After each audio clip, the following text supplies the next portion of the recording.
you've lived here for what? 4.5 years, yeah. 5 years. Oh, no, 5 years May. Yeah, it's always weird. 5 years now. It's like this week. 5 years? Mm-hmm. Yeah. That's insane. Right? That's crazy. I'm just amazed you've even lived here that long because you did the skipping back and forth. I was tired. I would do that now if I could afford it. You don't think AZ's getting too hot? No, I would leave AZ when it's hot. I would be here from, just like I was back in the day, I would be here from fucking May 1st until, or maybe April 1st. April 1st to fucking October 15th. And then AZ? And I would be in AZ the rest of the time. Hmm. It would be fucking sick. I would just be 75-degree year-rounder. Sunbird. Yeah, Stu always is like, I just want to get a house in Portland and a house in Austin. Bro, that'd be great. And then go back and forth. Yeah. Yeah. Like when you first started coming up here, what made you kind of, what brought you up to Portland the first time from Arizona? Because you were always like super kind of AZ guy. What didn't keep you, or did you live in LA for a hot minute? After I lived here, though, in the summers. So the reason that I originally started coming up here was that Travis Gardner, who was good friends with Ryan Scher from San Diego, Travis just, I don't know this for real, but I think he just moved up here like on a whim. Like, they all came up here on a San Diego BMX trip, right? Yeah. And then he loved it, so he like went home and then moved up here. Like, so he was the first person that I knew that lived here, you know, like that I knew. Yeah. And like obviously I knew who you were. I knew who a bunch of people that lived up here were just from bike stuff. But so then Ryan followed him up here, and so when Ryan followed him up here, he's like, "Dude, you should come up here." And so, but most people don't know Ryan lived in Oregon. Right. Until he was like, right. a junior in high school. So he was like, Ryan's like, "I'm gonna fucking move from the East Coast to Portland." He's like, "Come out," you know, and he was like, "Come out for the summer," and I was like, "Really?" And he's like, "Yeah, we'll just like split rent in the house. It'll be super cheap." He's like, "Portland's super cheap." Yeah, and I was like, that was Hot Moose House, right? Right. Yeah. So I was like 21. No, I don't even know if I was 21 yet. Yeah, I was 21. Was it that long ago? Yeah. Oh shit. So I was well, I was on one of my first summers of college, and I was like, fuck yeah, I'm going. You know, like I remember like I had a long-term girlfriend at the time who I had been with her for like 4 or 5 years, and I was like, I'm moving to Portland for the summer. Like, you know what you would do as a 21-year-old? Yeah. She's like, well, what am I gonna do? And I'm like, I don't know. See you in fucking October. You know, like. Yeah, but she like came up here with me, and then basically just, I remember like I'd come into the Hot Moose house, and I like met everybody at Chopsticks. Ryan sent me the address to where. And just so everybody knows, Chopsticks was like the bar. Yeah. Chopsticks was the neighborhood bar that we all went to. It was a shitty karaoke bar. How can be Chinese food, and it was just like we had a couple BMX houses in the neighborhood, and everybody went there every night. It was the worst fucking bar ever, but it was the bar that we all went to. You know, like it was just whatever reason made a cool bar that just happened to be hot at the time. You know. Yeah. And so I pull up, and I'm like, "Oh, he sent me to the bar. Cool." So we get out of the car, we go to the bar, and I'm like, "Oh, it's got a pool table, or like people taking care of it." I'm like, "Yeah, this is awesome." Yeah.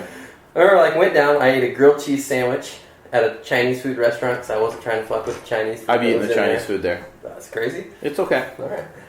And then I just remember, like, I was like, "So where do we live?" You know? And he's like, "Oh, we live down the street. You're gonna, like, live in the basement." And I'm an Arizona kid. I've never seen a basement before in my life. They don't have basements in Arizona? No, fuck no. The ground's too hard. There's a layer called caliche, which is like a clay level. So when they build houses or they make pools, they have to dynamite it in some cases, depending on where it's at. Side story. I used to run into it at the trails. You'd be like digging, and then all of a sudden you would just hit this layer. So like all the pits in between the jumps could only be a certain depth, depending on where they were in the trails. You just start breaking shovels. Really? Oh. Shit sucked. Okay. But, so yeah, I remember like we ended up going to the house, and he's like, "Yeah, you're living in the basement." And I was like, "Fuck yeah, basement." So I go down into the basement. Yeah, it's like a fucking half-finished basement. There was a room behind my bed called the AIDS room, which was like just a hole in the wall that was just like a dirt lot. No, I remember it, yeah. And we were like, BMX kids were like, "Dude, we could put a bowl in there." Like 4-foot ceiling, never gonna fucking happen. So I remember I like built a barricade around the fucking AIDS room so nothing could get out. But I just like went to Goodwill the next day, like bought a fucking mattress, plopped it down on the ground. Yeah, it was like the gnarliest shit ever. And I remember my girlfriend at the time was like this semi-rich fucking Scottsdale girl, and she was like, "You're gonna live in this?" You're like, I'm moving to Portland. I'm getting that full Portland experience. Yeah. She's like, "You're gonna live here? Cool. I'll see you when you get back, maybe." You know, like that. I remember the talk of like, maybe I'll see you when you get back. And I'm like, okay, well, maybe that's the end. I don't know. Who all lived in the Hot Moose house? Because there was like you. Yeah. Did Ken live there the whole time? No. Ken, Megan, So Emily? the first summer when I moved in, so this story was me, Ryan Schur, Ryan Mills lived downstairs in the basement. Upstairs was Jordan Huffnagel. Did Sexton live there that summer, or was that the next I summer? was there for a couple of weeks. Who else is upstairs? There's only 2 rooms upstairs. Oh, Travis Gardner Travis. lived upstairs in the house at this point. Okay, and then Ryan had his room. No, he was in the basement the first year. Okay. And then someone else was upstairs that I think Jordan had one of the rooms. I don't know, there was someone else. There was like 6, 7 people total the first summer. Yeah. The next summer, Travis moved into the backyard. He lived in a tent. And the tent was, I remember the tent was see-through, and you'd walk back there, and you'd be standing on the porch, and you'd look down and be sleeping in like tidy whities, and you'd be like, dude. And he had like extension cords all ran out to his tent like a hobo. Yeah. He kind of made a transition in the middle of that summer, because he lived in like this weird little front room, which was like an office space that didn't have doors for a little bit. And he had the bed there. Right, and he wanted some like privacy, I think, which I don't blame him. There was fucking 8 people in the room, or 9 people in the house at that time, so he moved to the backyard. We had, Jordan was still there, Hucky had moved in, we had this dude, we called him the dude on the couch. I can't even remember his fucking name right now, but he's one of Jordan's friends from Indiana. The dude with the dreads and the beard. No dreads. No dreads. Okay. Long hair. Fuck, what was his name? I can't. He crazy Indiana redneck accent. Dude was super nice, but the premise of his thing is he was coming out to visit Jordan for like a couple days. Yeah. He was there the whole time I was there. He was there for 4 months. And I feel like Portland at that Was he there? So I lived on the couch. Was that the summer I lived? I think he lived on the couch the 3rd year. Oh, was there 3 years? Yeah. A couple years before that. So Boyd, the second summer. And if you don't know who Boyd is, that's Josh Cornell. Yeah, Cornell. He from moved in Ohio. on the same thing as that Aaron Nardi was on a road trip from California to here to shoot some. And I remember Boyd was with him. Yeah, but he just like picked up Boyd. Like he's like, "Hey, do you want to go on a road trip?" And Boyd's like, "Yeah, I'm in California, randomly staying in his brother's house." He's like, "I don't really live anywhere." And so he came up, and I remember we went down to Southern Oregon to ride Talent and Grants Pass and that stuff. So we met them down there. And I was like, I knew Boyd randomly because he used to come to Arizona. When he was like on Huffy or something? Yeah, I met him when he was on Huffy. And I was like, dude, this dude's the best. And he like... I just remember when he showed up, he was riding in Diesel shoes. Like Diesel brand. Do you remember him wearing those Diesel brand shoes? Like it'd be like normal BMXer look, and then you look down and dude's got like... Boyd would have Diesel shoes on. I'm like... But he's like full neck tat, like head... The scariest looking motherfucker. Yeah, and I was like what's up with... Why don't you have like some Etnies or Vans on? Like you got Diesel shoes? You're riding the trails in Diesels? Yeah, he's killing it. But he came up and he was just like the same as he's like I'm not fucking going home. He's like, this is the best. Yeah, because Portland was still cheap then. Yeah, it was super cheap. We had 8 people living at the house. We'll just say 8 is it could have been 10, it could have been 6. It varied from week to week. My rent was $80 a month. Like I remember paying $80 to Ryan. Like, here's $80. I think I paid when I lived on the couch. Yeah. When I'd have to peel myself off the white couch every hot summer morning. I think I paid $80 too. Perfect. It was just the going rate in there. If you had a room or not, $80. But yeah, it was like the best. Looking back, it was the best thing ever. But there's no fucking way I could do it now. You know? Like, living in a house with 8 people. But at the time, it was like, our rent was $80. No matter how much money we made, we could figure out how to get $80. You know, like no matter what you did. Boyd had the fucking Oregon Trail card, and so we would go grocery shopping on his fucking food stamps. Basically, I would trade him beer for steaks. Like literally, I would give him a 40 for a steak because you couldn't buy alcohol with the Oregon Trail. Oh, that's true. Yeah. I was like eating like a king for fucking $2. Here, let's that chair. I know somebody's gonna say say something about that. Let's switch. I know some kid. When we did that Aaron Ross one, there was like some weird gong noise in the background, and some kids would be like, "What's this noise?" Like they think I'm like, I'm in here with mics and like, they're watching too much Joe Rogan or something. Setup in here, dude. Yeah, pretty professional. But yeah, that was cool. I mean, those days were the best. It was like summer camp with BMX. It was like I never went to Woodward. So it was almost like adult Woodward. Like we all lived in one fucking house. All we did was we'd wake up every morning. We'd look outside to see if it was raining, and if it wasn't, we'd. Well, it doesn't really rain here in the summer, right? But I mean, in the beginning, like in May. Yeah, you get those few days where you have a couple hard rain days. And so we'd go and be like, "What time is it?" And if it was before noon, we'd go to West Lynn, because that's when you couldn't go to West Lynn whenever you wanted. And then we would like backtrack our way, and we Oregon City. Yeah, Oregon City. And then Tigard wasn't made yet, but then we'd figure out... Even fucking Glenhaven wasn't there until like the last year. Where would we ride? It'd be like Westland, Burnside, Oregon City. Oh, and yeah, the Grotto. That was probably the best years of the Grotto right then. The Grotto trails. Grotto was pretty shitty the first couple of years they came up. I remember like... That was another romantic notion. I was like, oh, there's fucking trails up the street. I'll go... Yeah, I mean, that was the biggest thing. Is there was trails in the city, Right. And I remember, like, I went and I redid, like, the whole main line, and they were never good at that point, but they were, like, better than they were when I got there. And I remember, I was like, that's cool. It's like a local spot, Like, and then I got the invite to fucking Salem on the weekends, basically, So I'm like, I got this spot during the week, and that's when I would get the spot. That was, like, the tail end, when Salem was really... Oh, it was fucking...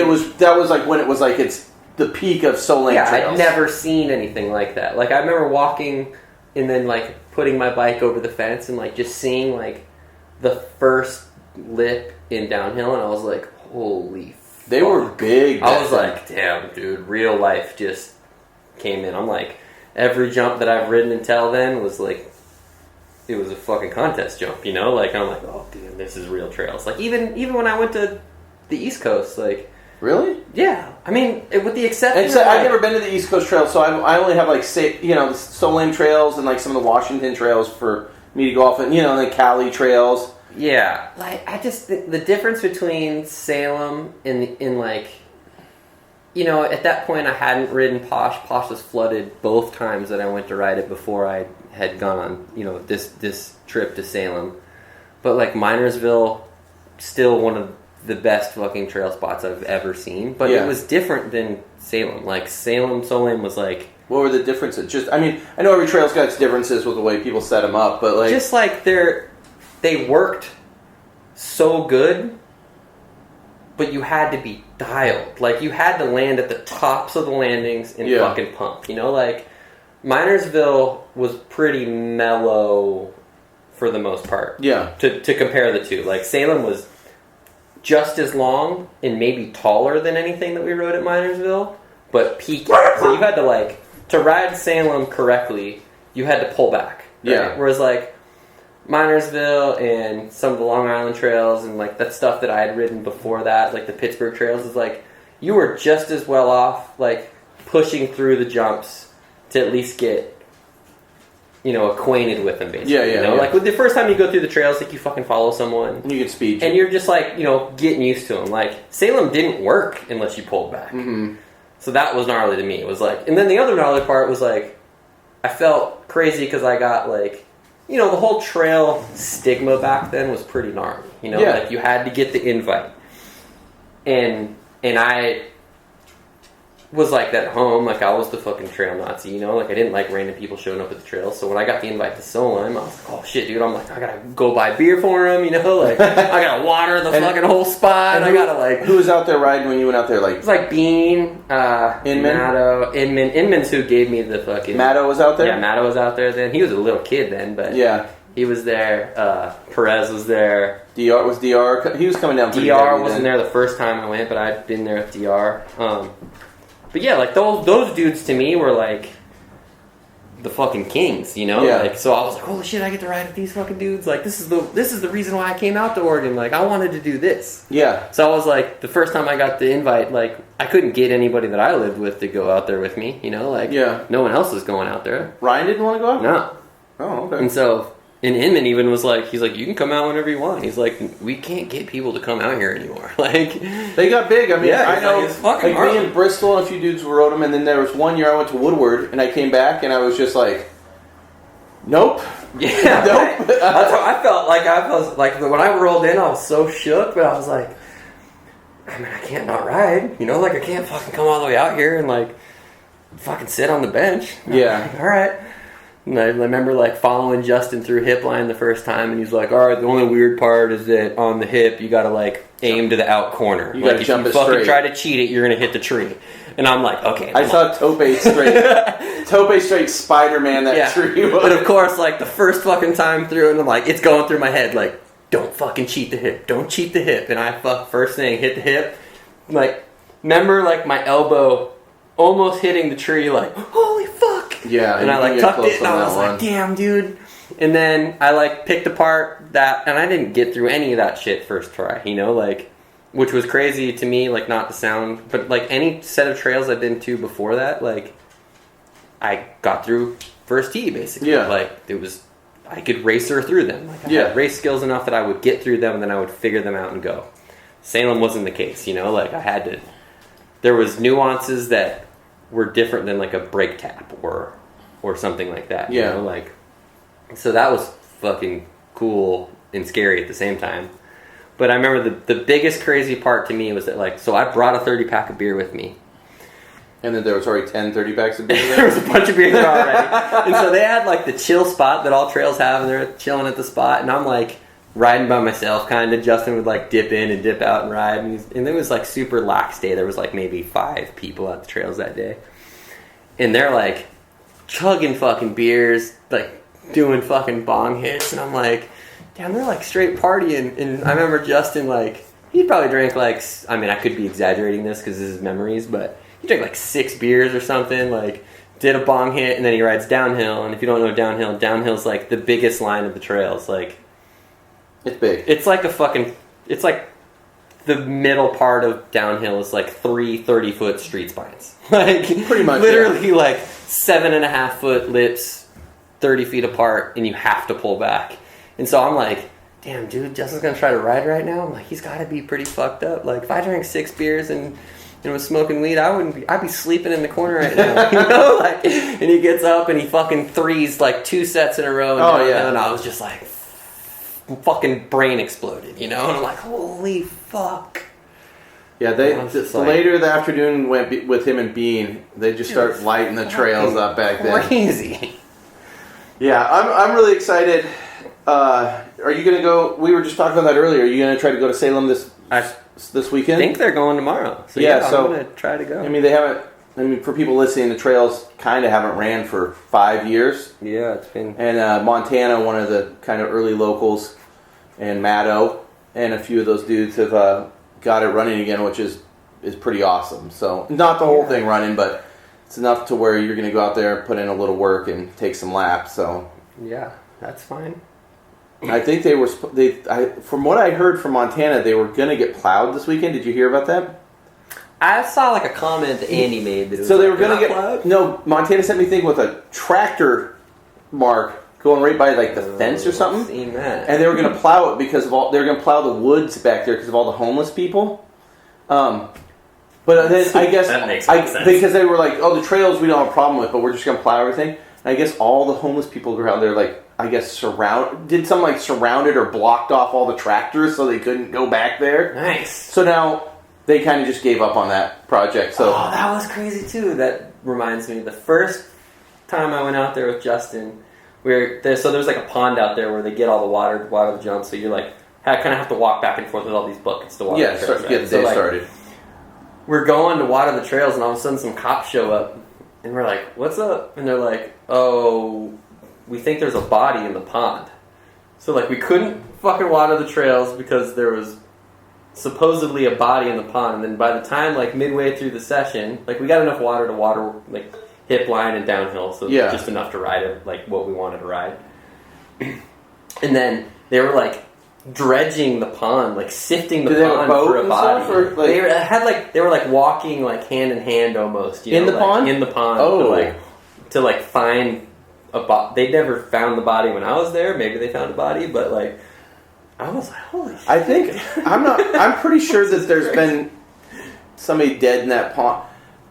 You know, you always hear things from the trails. I was at the grotto once.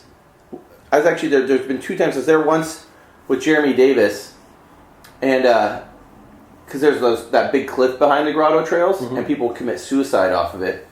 And they pulled peaceful place. They pulling out a dead body on a stretcher, and Jeremy was sitting there, and they're like, "Do a tabletop," and they just like stop. These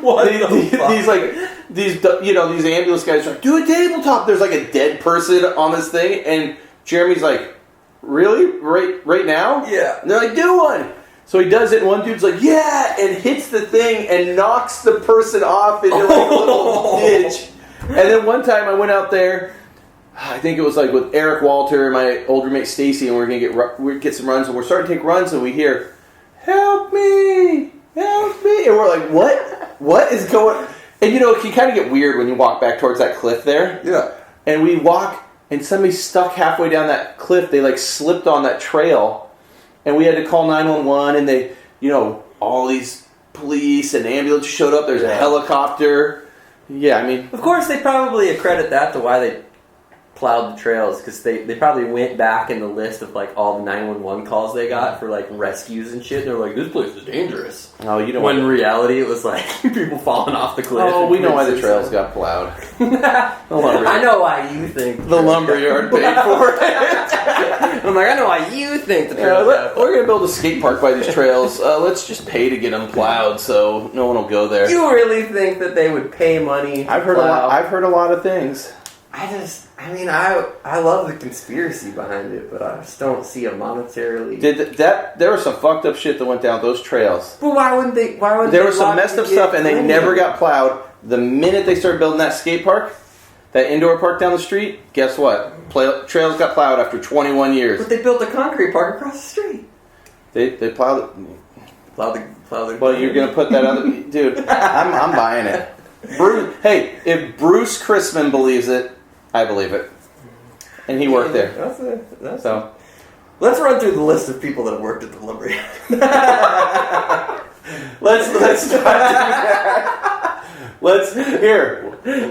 Let's talk about what got you into BMX. Okay. Because did you grow up in like just the Phoenix area? I did. Yeah, I grew up in Scottsdale, which is a suburb of Phoenix. What got me into BMX? Sounds really fucking cheesy, but most of the reasons are. I rented Rad with my dad. Same with me. I think I was 7 at the time, and I just remember I can remember the video store. Walked in, the cover obviously was badass. Had that like purple to pink gradient with the fucking turn bar. Yeah. And I was like, dude, that looks cool. I like riding my BMX bike. Let's rent this movie, and I watched it, and he raced, and I was like. Movie ended, and I was like, I want to do that. And my dad. What year was that? Let's see. If I was 7, I was 1989. So, yeah. So I watched that, and my dad was awesome. Like my dad, I got a dirt bike when I turned 4, and my dad raced dirt bikes. And so when I was like, I want to do this, he probably saw it as like an affordable way to race dirt bikes. I think a lot of dudes get in BMX. That's right. So that was probably his dad move. Was like, okay, I'll do this. And so then I remember I wasn't until I was 8 that I actually raced. But we went to Chandler one weekend, and he surprised me with it. He's like, all right, I'm gonna get you a new bike, and I got a new bike for. What was it? It was a Diamondback Viper.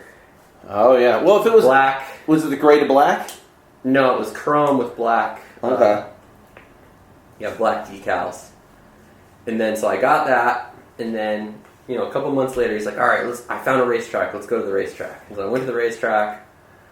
I remember there was only 3 kids that were like in my age group, like 8 novice or whatever, and I think it was like one of the kids was like 9 intermediate, and like one kid was 7 expert. It was like little. They're just trying to they just lump everybody in together.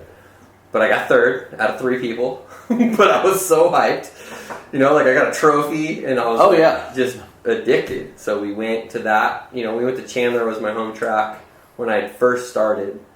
But I remember it became like my dad's like. I don't know, like his treat for me. Like if I was doing good in school, I could go race, or like if I was doing shitty, I couldn't go race. You know, it was one of those things. So I didn't do it a ton when I was 8 or 9. It probably took me until I was like 12 or 13 to be doing like every weekend traveling to. Were you turning expert then? You turned expert then and stuff? I turned expert when I was 14. Do you have to ever? Did you grow up racing any of you guys that turned out to be pretty badass racers? I mean, I remember Donnie Robinson was in my age group for half of the time. He smoked you?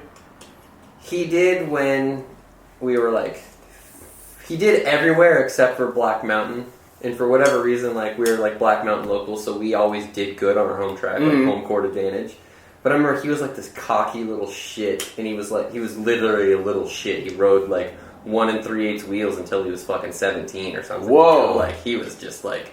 Is he not a very big dude? No, he was tiny. Oh wow! And I think that's why he was like part of the reason why he was so fast too, is that like lower rolling resistance, 1 3/8. Oh yeah, those things are. I mean, fucking cooked. But I remember like he was talking shit in the gate, and I fucking put him over the first berm. Like we were the total fucking asshole kids at Black Mountain. Like for our age group, like 14 to 16 was like of my generation out there. We're like we looked up to like the older generation, which was like the UHL dudes, like Ryan Schur and Fatty Patty and Schmoove, and like so they were all like a couple years older than us, and they were seeing some of that early racing that was like super banging and stuff. Right. So we were like, all me and my group of friends wanted to be was that. Yeah. You know, like, so they started wearing, like, I remember Ryan always wore like a fucking Pro-Tech or an open face helmet with no visor. Like, that was his How old were you guys then? 14 to. So you met Ryan around 14? Yeah, I met Ryan when I was like 14 or 13. Like right when he moved from Oregon? Yeah, exactly. And he was like, when Ryan was like, when I was like 15 and Ryan was like 17, he was like the fucking god to us, It was crazy now because he's one of my best friends, and soon thereafter became a good friend of mine. But at that first moments of meeting him, he had like blue hair, he had like gauged ears, he had the fucking lowered car. And, like in the fucking the late 90s, like early 2000s, like that was the shit. See, I remember Ryan in the early 90s, and then I didn't see him until he got on Kink. Right. So I'd be riding around Bend, and him and Ian Monroe would show up, and they were just these weird little racer kids that I was like, cool TNT, bro. Like, I don't know what to tell you. Yeah. So the track was cool because we like wanted to be like this punk rock fucking not racer jocks. Yeah. And we like at that time period, like that's when props was starting. Like we watched props every fucking weekend, and props still had racing in it, and it also had dirt jumping and a little bit of skate park. So we like that's how between props and the UHL dudes of like Ron Huber and Schmoove, and they had gone to Indiana and rode those trails out there, and they came back and like they started building UHL more like. And UHL trails. Was the Union Hills. That was like the Phoenix spot. Like Brian Val had a jump called the Val. It was one jump. Yeah. Where he invented 360 tail whips. I knew I was going to get a reaction out of you on that one. We'll just let it go. I mean, Brian may have been the first person that fully, I think, landed both feet on it. TSTSTP. 360 tail whip straight to pedals. Yeah, I will say, I think Brian was the first person to do 360 tail whip straight to pedal. Yeah. I mean, the first person to get it under him, Mike Dominguez, I think 1984 out of the Combi Bowl. And then... Fly out. Yeah, like, you know how they come out of the corners and do those weird corner flyouts? Yeah. And then, Midwest dude that used to ride for GT, Hagen. Tom Hagen does one in one of the Baco videos and lands one-footed. He's like got dreads and That was always in my memory. It was always the Tom Hagen versus BV. Like who did it first?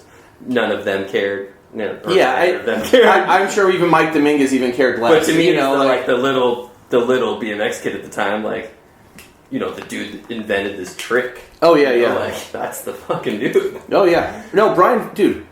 I mean, that's kind of stuff I was going to touch on. So like growing up in AZ. Yeah. In the 90s, Arizona's scene, I mean, that was like such an influential scene. That was crazy. I didn't think so at the time. Like, like we had this group of dudes that that we looked up to because it was like the same group of dudes that we saw in the magazines. Yeah. Like I didn't know that was a special group of dudes. I just knew that they did what I wanted to do. Now, I feel like when I think about the AZ scene, I feel like there's, and I literally don't know much, but was there kind of two different scenes? Not like they beefed with each other, but I felt like there was like kind of the trail dudes like Brian Val and stuff. Was Gons in with that crew and everything? Oh, yeah. Gons. Was Els, like Els? Yeah, they're all... Rat Boy, everybody? Rat Boy was separate from that because he was a Scottsdale dude, right? So the rest of those dudes that I'm talking about, like all the UHL dudes, lived on... Who's the UHL dudes? So UHL dudes would be like BV, Schmoo, Fatty Patty, Boaz, Merkel. It was Gons in there? No? Gons was in there. Okay. Smoker was in there. Smoker Dave? Cabeza was in there. Do you know Cabeza? It sounds familiar. He's the dude that did like the tree ride to flip. First. Yeah. Was he blonde? Yeah. Yeah, he was like really... I mean, it seemed like every time I'd see a couple, you didn't see much of him, but you were like, this dude's really good. He was the best, and then he tragically got paralyzed. Was like his story. Dude, I totally remember. But he was the dude that like... I mean, obviously every scene thinks that they have the dude that like was the fucking best ever. Yeah. But he was legitimately the like Gons gets all of this recognition, and not to take anything away from Gons and Smoker and those dudes, like they fully changed the street riding game. Yeah, definitely. But Cabeza was like ahead of them even. Yeah. You know, like so those dudes were all on that side. Like I remember Gons had a wall ride to get to the trails at UHL. UHL was this little dirt lot that was behind a Safeway. Yeah. And so they knocked the wall down to get to the trails. And so Gons like built the wall ride as the wall that you would like get into the trails. Now I remember that was like the first time I ever saw anybody do a wall ride. Was Gons doing wall rides, and then he was doing wall rides to bar spins in like 1997. Is that kind of like when his props interview came out? exactly. Yeah, that props interview is just, for the time, is nuts. Yeah. He's like almost landing bunny hop truck drivers. Right. And to me it was weird because like I was like, oh, it's cool, he did a wall ride. But to me I was like, look at those fucking jumps. I fucking fully beamed by the... You were almost oblivious to where... 100%. I mean, you look at the stuff Gons was trying then, and you look at modern street riding, and in his head, he kind of was picturing modern street riding, but the bikes and just... You know, he'd never seen that in real life, so he was trying to make it at that time. Right. You know, and Smoker was the same. Like, Smoker was doing grind tricks and riding ditches and like all of that stuff. Like those dudes were, to me, I didn't even realize what it was at the time, just because I was so fixated on riding the trails. You know, like because that's coming from racing, I didn't give a shit about grinding. Yeah. Like, well, and most of those live in the desert. I think probably like Gons, everybody started off like super freestyle dudes, and so they were just a little more open about probably what they picked at that time. You know, and I think honestly too that like I lived on the outskirts of Phoenix, so I had all this desert to build jumps in. And, and I don't want to like pinhole these dudes, but they lived in the city. Yeah, so they didn't have like UHL was this weird anomaly. It was like a dirt lot that was in the city. Yeah. So they had that spot to build jumps on, and there was a couple other trail spots like in that side of town. But like Rat Boy was like, there was trails around. Like we had trails, and Rat Boy would come ride our trails. But we were far from where everybody lived. You know, like I was this weird pocket of Phoenix that it was like a destination almost. Yeah, but it was cool. Were you around like when Road Fools came through and stuff? Yeah, I remember. I was in Road Fools 1 was 98. So yeah, I was. What trails were those? That was Beardsley. Okay. So UHL had just gotten plowed like 6 months or something before that. Mm-hmm. And so Ron, Schmoove, Spin, Kenny, Fatty Patty, Merkel, they started. Those like the main crew of diggers at UHL. Yeah. So Beardsley was just. So Union Hills was on 19th Avenue in Union Hills. Yeah. Beardsley was on 19th Avenue in Beardsley. It was 1 mile down the street. They found a new dirt lot to dig in. Perfect. They literally just moved down the street, but Beardsley was like the first set of real trails that I ever rode. Like it was jump after jump after jump after jump. And I think even at that time when you watched it like in Road Fools, I think to a lot of people that might have been not to everybody, especially some of the East Coast dudes that were already having stuff set up like that. But to a lot of dudes, even like, freestyle dudes that are just like, hey, I'm riding mini ramps, dirt jumps are cool. Yeah. And then you're like, whoa, they have a bunch of jumps? And there's like, well, that's kind of, I remember seeing it, and we had a set of quads or something, but it just like, you were like, oh, this is cool. I mean, those dudes, like, I remember it being, I'd gone to Beardsley, like, so the Road Fools thing was crazy because I heard that all of these dudes were coming in town, you know? And I was 16 and it was like a Wednesday or something. It was like the middle of the week and I was like, where you're fucked. I was fucked. I couldn't go. Yeah. You know, I was like, no, I don't even think I was 16. I think I was 15. And so I couldn't drive even. Yeah. I knew they were there. I remember like being in school being like I'm fucking missing out. Like, FOMO was crazy, you know? Like, and I couldn't meet up with them, and then they were going to the Zone, so the indoor skate park that they rode. There's a hot rollerblade chick. Yeah, so that was a rollerblade only skate park. Bikes had never been allowed in that place. Really? So they got in somehow. So skateboards couldn't even skate it. I think they let skateboards in, but it was a rollerblade park. Yeah, and then they also had raves every weekend. So the only time I had ever been to this skate park was I went to a rave with a friend, and I remember like I was 6. It was after Road Fools. Yeah. But I remember like I didn't know where the fuck I was going. We go in here and I'm like, it's dark and there's fucking lasers and smoke and shit and fucking rave music. And I remember I would walk in, I couldn't really see, and I walked up a ramp and I started looking and I was like, holy fuck, we're in this now.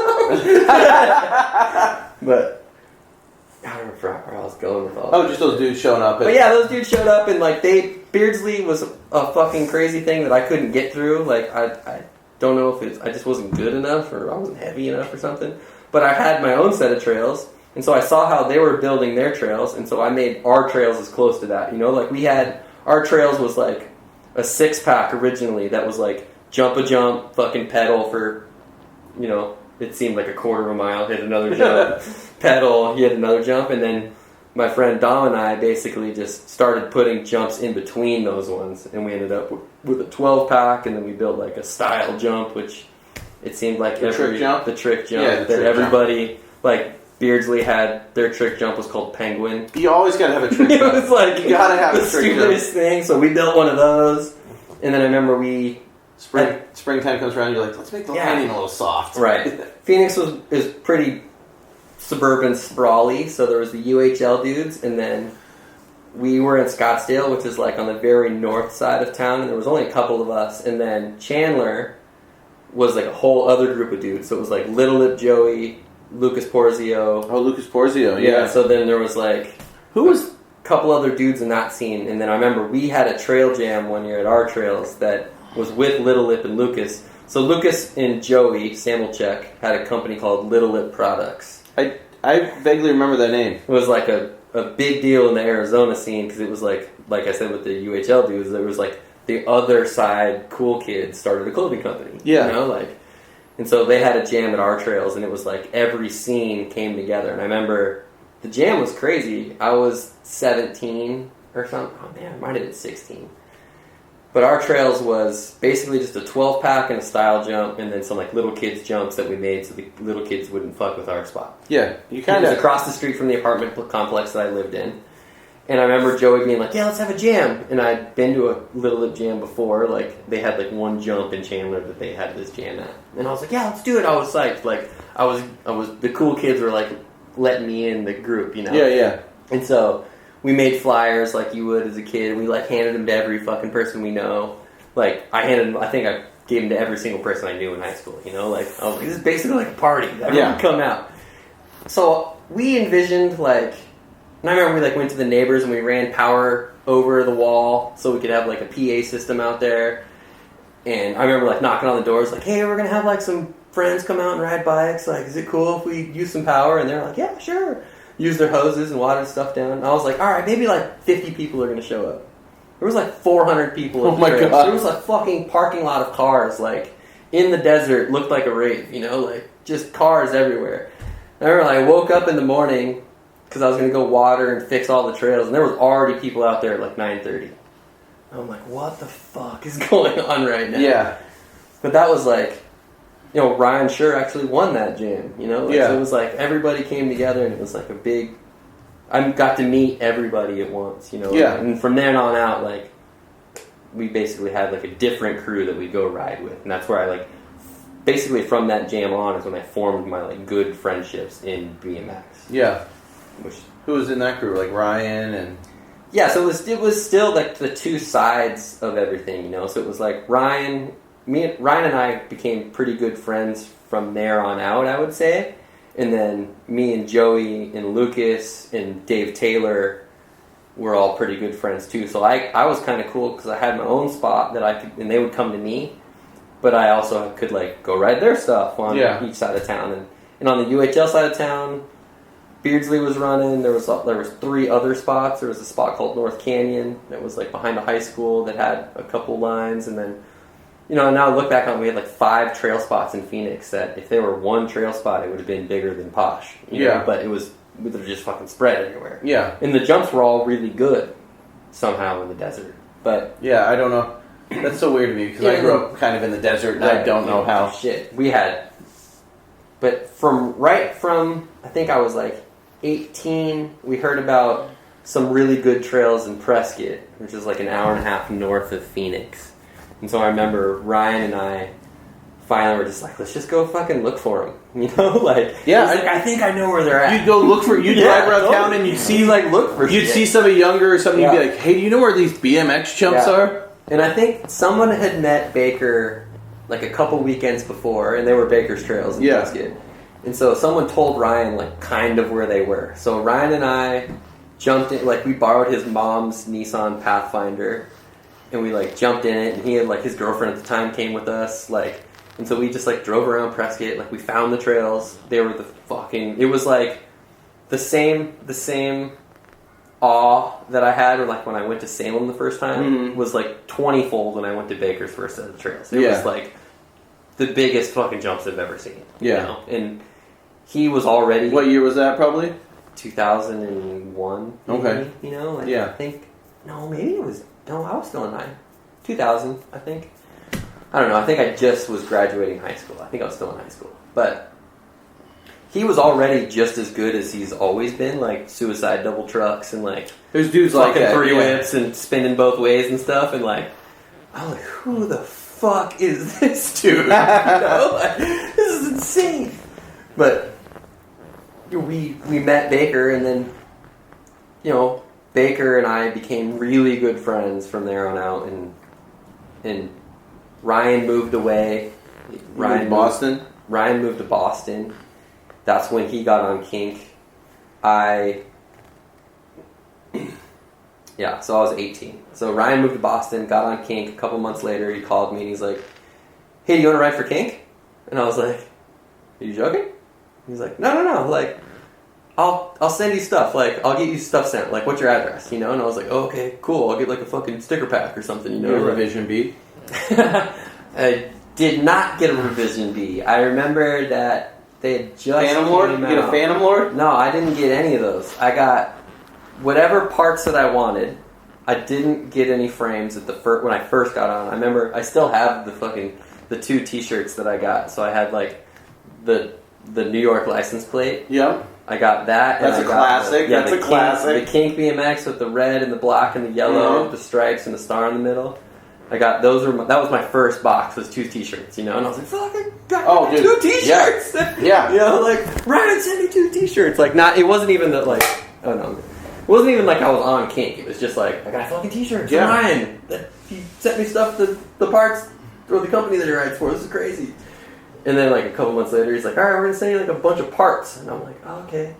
Now, did you already got a photo in a magazine yet? Yes. What was your first? Because didn't you have a bio? Okay, let me do my nerdness on this. Yeah. This is good. First photo was BMX Plus. Yes. And it was an X-Up, right? Mm-hmm. Okay, that's as far as I know. And then I think you had a bio and... No. First, I don't even think I'm right on this. My first photo, and I can't think of the photo. This sounds really dumb. I can only remember the shoes that I was wearing.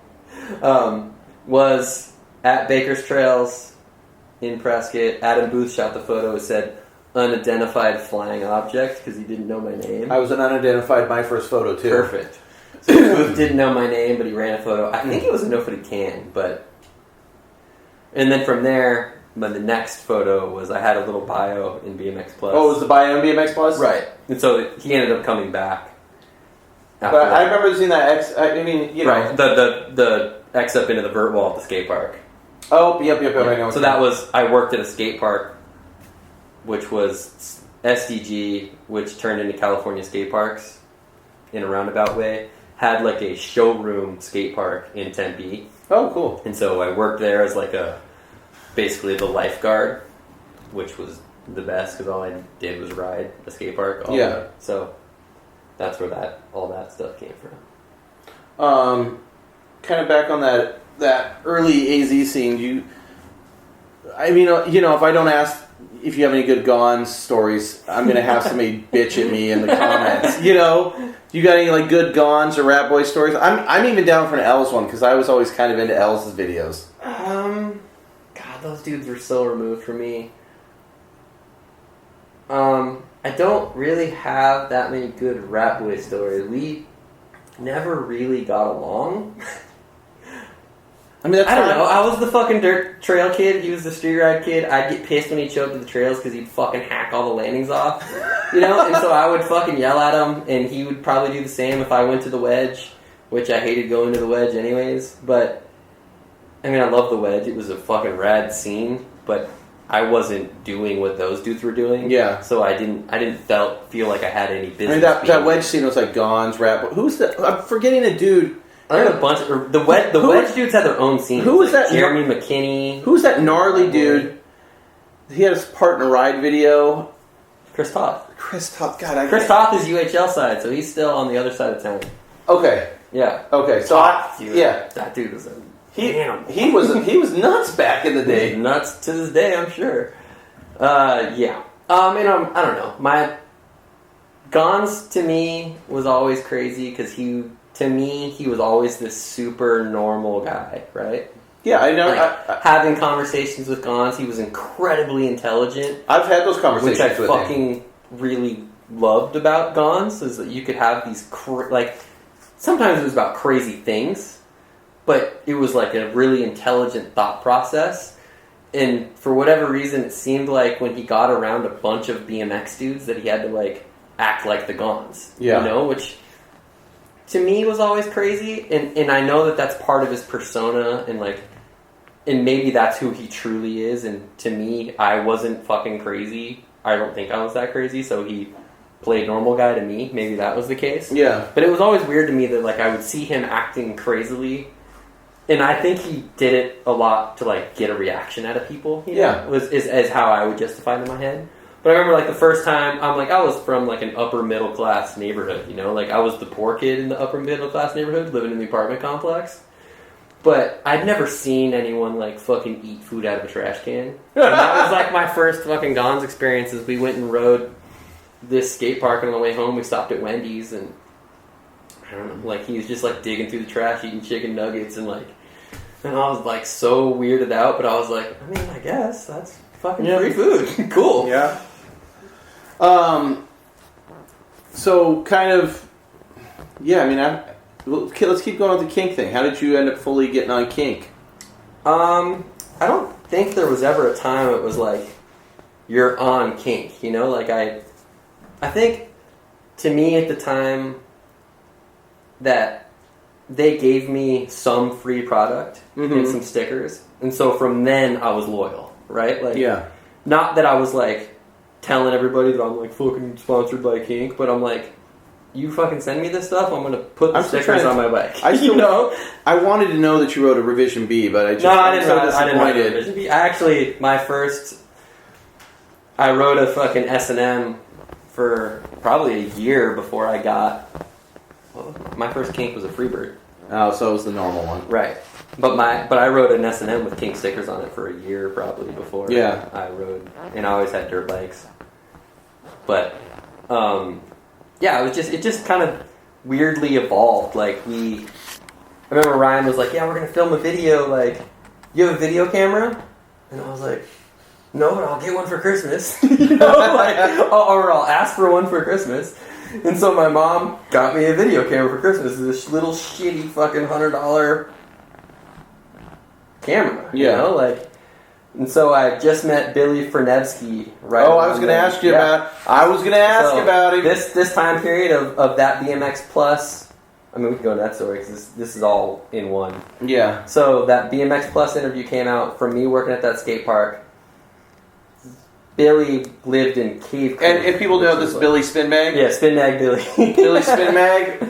The fucking literally who the best, honestly, if you look, the best bike rider I've ever known. if you look, An artist. if you look back at Billy's riding, and I don't think a lot of people have seen it, you know, but like now, first curve wall ride hard 3. yeah, 100%. he did a lot of crazy stuff back then. So Billy, my and this sounds weird too. Like my initial attraction to like Billy, obviously fucking shredded, right? Like he was this kid that I'd never seen before. Where's he from in Arizona? He's from Cave Creek, which is like I'm from in the middle of nowhere in Scottsdale. He's from 45 minutes north of that. Yeah, you know, like he legitimately lived in the middle of the desert. Okay. So no curved wall rides. No curved wall rides. He had a mini ramp in the middle of the desert.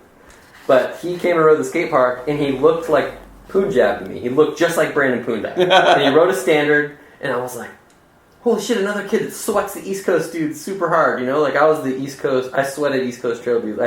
In high school, I had every push shirt ever made. You know? Like, I wanted to be Stauffer. If I could be Stauffer, I would have been Stauffer. Dude, Stauffer. Especially, you gotta think Stauffer, late 90s, early 2000s. Yeah, he was a fucking king. He looked good on a bike. He was fucking cool. Like, it was when like being his drunk bikes was looked cool. Bikes looked cool. But yeah, so I wanted to be that. And so, and Punjab obviously was in that same group of dudes. And so he showed up looking like Punjab, riding a standard, and I was like, there's no fucking way you're from Arizona, you know? Yeah. And he's like this really, like even to this day, he's really quiet and reserved and like kind of shy. And I think I probably like got super hyper. And you shred boned on him. I was like, dude, we should be friends, you know? Like, and so I remember he was just like super quiet and awkward, and he's like, yeah, like I have a ramp in my house, like you can come ride it, you know? And I'm like, do you have a fucking ramp in your house? Like, fuck yeah, I want to come ride it. Yeah. So he had a 6-foot mini ramp at his house. He had some like a 6-pack, a little bit of dirt jump. Oh, they've been in some videos, right? Rifles. Yeah. So that house was there, you know? So I went and rode his That house was like an one day. epic setup. Man, fucking the best. It was literally in the middle of the desert. There's a good story with this. Oh, fuck. This story is just going to go. Yeah, go. So yeah, so where Billy lives, and this circles back to Ryan and Jim Solinsky. So Ryan calls me one day, and he's like, have you heard about the White Walls? And I'm like, what the fuck are you talking about? He's like, it's this crazy spot in Arizona where there's apparently like 25-foot tall transition curved walls somewhere in the desert. And I'm like, I don't know, but I think that I could find them. You know, like I just thought that I knew where everything in the when valley. You live in a state long enough, you can kind of. I fucking know where they're at. You know, Yeah. like, and I don't remember. Oh no! So I worked at a skate shop at the time, and so I went to work that day, and I was like, I'm looking for these things, and I worked with this old school skate dude, and he's like, yeah, I know where those at. They're in Cave Creek. And I'm like, okay. And, you know, Joe Rich and Garrett had just ridden them. They were in Dig. Yeah. And looking back, and Joe said this too, he's like, you know, that photo, in the caption, I put a hint to where they were. He's like, Garrett Burns airs these walls without a care in the world. And so the town that they're actually in is called Carefree. Okay. And so he's like, that was my hint to, like, say where they were. And so he tells me where they're at, and it's really weird because I've driven by them 100 times because they're on the way to this lake that I used to go. I had a friend in high school that had a wakeboard boat. And so before we would go to school in the mornings, we'd go wakeboarding. Yeah, wakeboarding's sick. Right, it was fucking awesome. Yeah, I grew up by a lake. Wakeboarding's fun. So, and you know, and you're in high school, if you have a friend that has a boat, it's the sickest thing. Girl, It's the sickest thing ever. So it was the fucking best. So I'd driven by these things all the time, and then so we went, like, I remember calling Ryan back, like, I know where they're at, fucking come. And so it was him, I think it was Bauer and Solinsky, like the next day, they're like, all right, we're in Arizona, where the fuck are these things? And so we go, we find them, we ride it, and I was like the same, you know, like, I can't believe these fucking things exist. Oh, I wanted to ride these things, so I'm these so are the bummed craziest fucking I never things got I've to ever ride seen. them. And so I remember we did that, and then where we were, and I was like, dude, my friend's got a ramp right down the street. Like, Billy literally lives right here, and he's got a ramp. And so Did he know about him? No, so we go to Billy's house, and I'm like, dude, we just rode those fucking big curved wall rides. And so Billy goes in, and he's got, like, remember the old Thrasher book that had all the crazy spots in it? Yeah. And they were, like, on the back. Insane terrain. Insane terrain. And so the Love Bulls were in the same terrain book, and he's like, you mean these things? And I'm like, yeah. And it's still light outside, and I go, and I stand on top of his ramp, and you can see them from his ramp. Like you have to know what you're looking for, but you didn't see know they were there. Top right corner of this thing from his ramp. I'm like, that's fucking them. And he's like, his high school was like right there. You How know? did he not was find like, it? and he's just like, dude, what the fuck? But so yeah, that's a funny Billy story. I wanted to ask you about Billy. Things. What? But yeah. Do you still talk to Billy? I still talk to Billy, like, you know, Dude. not every day, but like, you know how you have friends that are like, you don't need to talk to them all the time. You know exactly what they're doing. You know exactly, and like you could pick up from right where you left off. Like that's Billy to me. Like he's not like a friend where I'm going to call him once a week or once a month or whatever. But I still like keep tabs on him. He's also the friend that everyone has that's way better than everybody else at anything he does. Yeah. And so we lived together. We both went to art school together. We were the same grade, basically. He was like always the person that like I couldn't make anything that was even remotely as good as Billy. Like he was like whatever he tried was the best at. Like oil painting, he made crazy realistic portraits of everybody. Like Sam's got one. He's like holding like a stuffed fucking hog, you know, like a javelina. But yeah, like an 8 foot tall oil painting, classic style, perfect. And I'm like, how the fuck do you do this? Yeah. Like he just was like ahead of, like even in his brain, he was like so ahead of everybody else that we knew as far as like taste and style and anything that he wanted. And so I thought that he was just going to be like this amazing painter, you know, and then so he went and he worked for this company called Bergeron Group where they made interactive children's toys in library installations at libraries all over the place. And then all of a sudden he just quit that place and he started making furniture.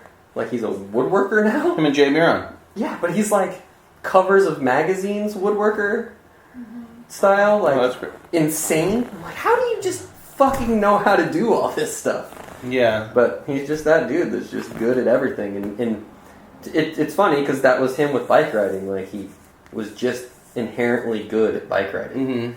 He didn't seemingly need to try anything. Like he just did whatever. Does he ride at all anymore? He doesn't.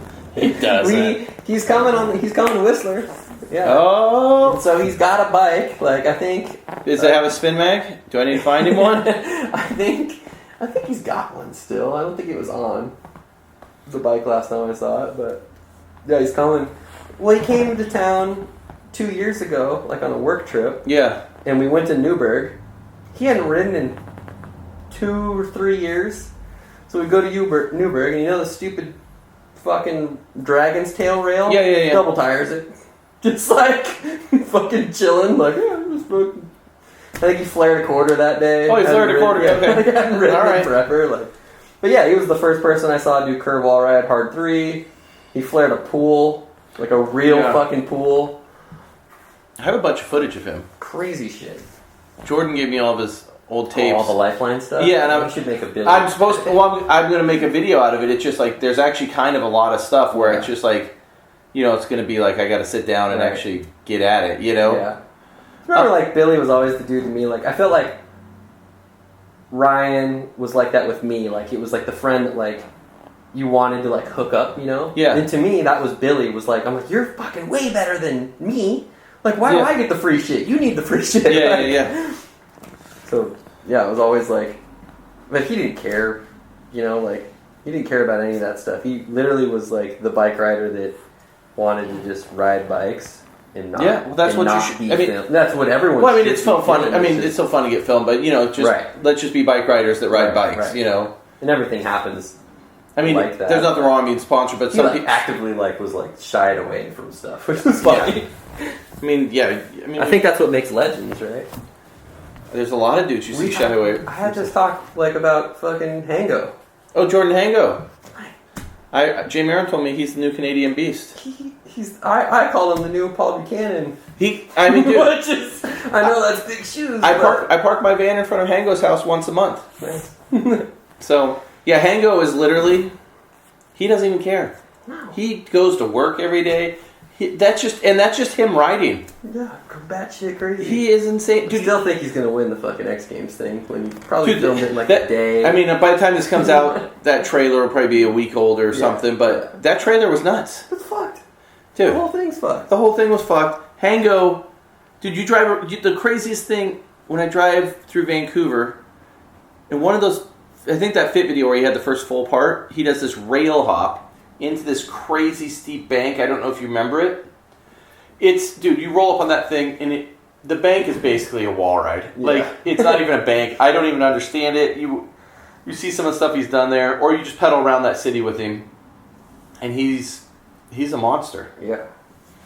Yeah. I feel like my first introduction was, we went and rode Garfield when I lived in Seattle for a year.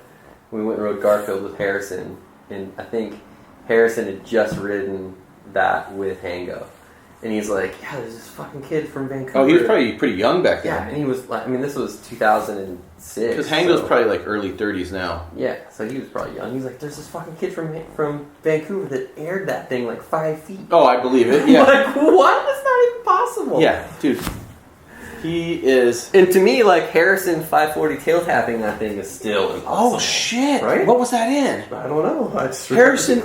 He dude, 5-tapped. Harrison Boyce, I mean, if you lived up here, that dude was a badass motherfucker on a bike, you know? Well, yeah. And that 5-tap on the Garfield wall, what was that? It's going to drive me nuts. Early McNeil shit, or was it before that? You're the encyclopedia. Yeah, I can't remember. I'm gonna have to figure it out. Or if somebody's listening to this and wants to leave a comment somewhere, yeah, tell us whether that 540 tap was. Probably tell us the song that it was in. It might have been in just like some local Seattle scene video too. Might have been. Yeah, that's dude. Yeah, when you go to that spot and ride that wall ride at Garfield High School, and if no one really knows what we're talking about, is that high school in Seattle where Hoder in the facade video bunny hops over into the bank and stuff, and there's this bank to kind of banked wall in the back, and just he foot jammed it too. Yeah, there's been some crazy stuff done on it. So yeah, he's gonna come up to Whistler. Yeah, he's gonna come to Whistler. Whistler for your bachelor party. Yep. You riding big bikes? Riding big bikes. We had a big bike conversation before we turned the big bike thing's funny because I think it's like, to add to our conversation earlier, it's like, so we're bringing like a bunch of BMX dudes to ride downhill mountain bikes. So I think it's going to be a lot of like cockiness. So somebody's going to get hurt riding the downhill mountain bikes. Ryan is so fucking terrified of riding these things. I'm scared of riding those things. Like we have like a group chat of like everyone that's going. I'll add you in there.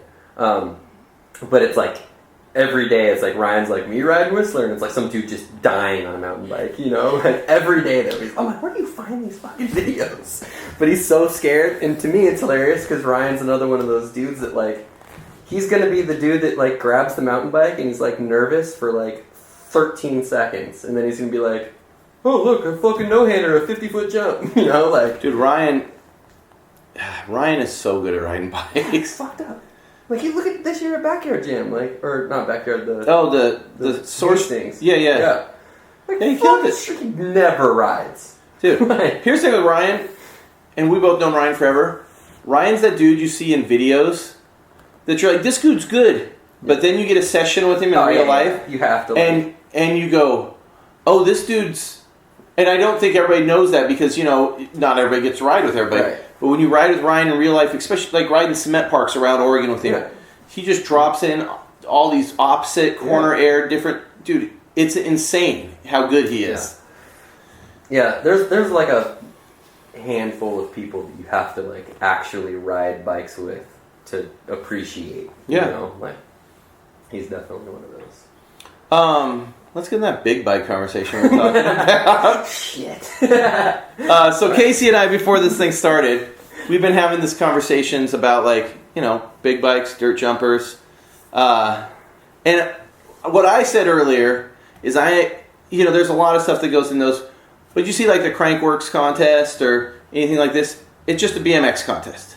They're just straight riding BMX. You got a freaking gyro on your bike, it's a BMX bike. I mean, they're not the most appealing BMX bike to everybody, but at one point, Kevin Porter didn't have appealing BMX bike to everybody because it was the most low-slung thing. Goddamn razor scooter. You know, so BMX bikes can come in all different sizes and shapes, and they've had suspension forks before, and, you know, 26-inch wheel BMX bikes have existed since the 70s.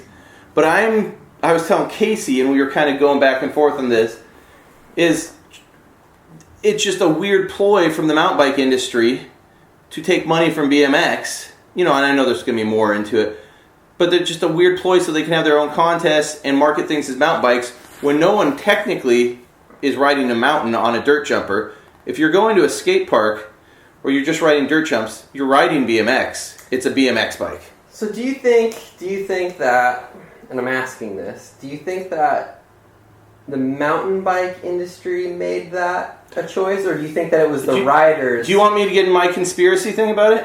I'll tell you my side first, okay. right? So I think that, and fuck, this could be taken really bad too. So I think that Hey, I'm gonna put a disclaimer out. Because so you could be coming for. I think mountain bikes are fine. I think bombing hills on mountains, being up in the woods with your buddies is probably some of the funnest things ever. I'm not even hating on the way you're having fun. And I think that I'm the perfect mid-school kid that fucking hated everything unless it was riding trails. You hated probably even freestyle dudes like me. Yeah, I'm sure I did. Yeah. So yeah, I'm like the person that fucking I'm part of the reason what's wrong with fucking BMX today is that it's just a bunch of fucking shit talk and rules. But to me, I think that maybe we're the reason for mountain bikes, and I think we touched on this a little bit. So I think that originally, if you weren't good at BMX, even racing, right? Mm-hmm.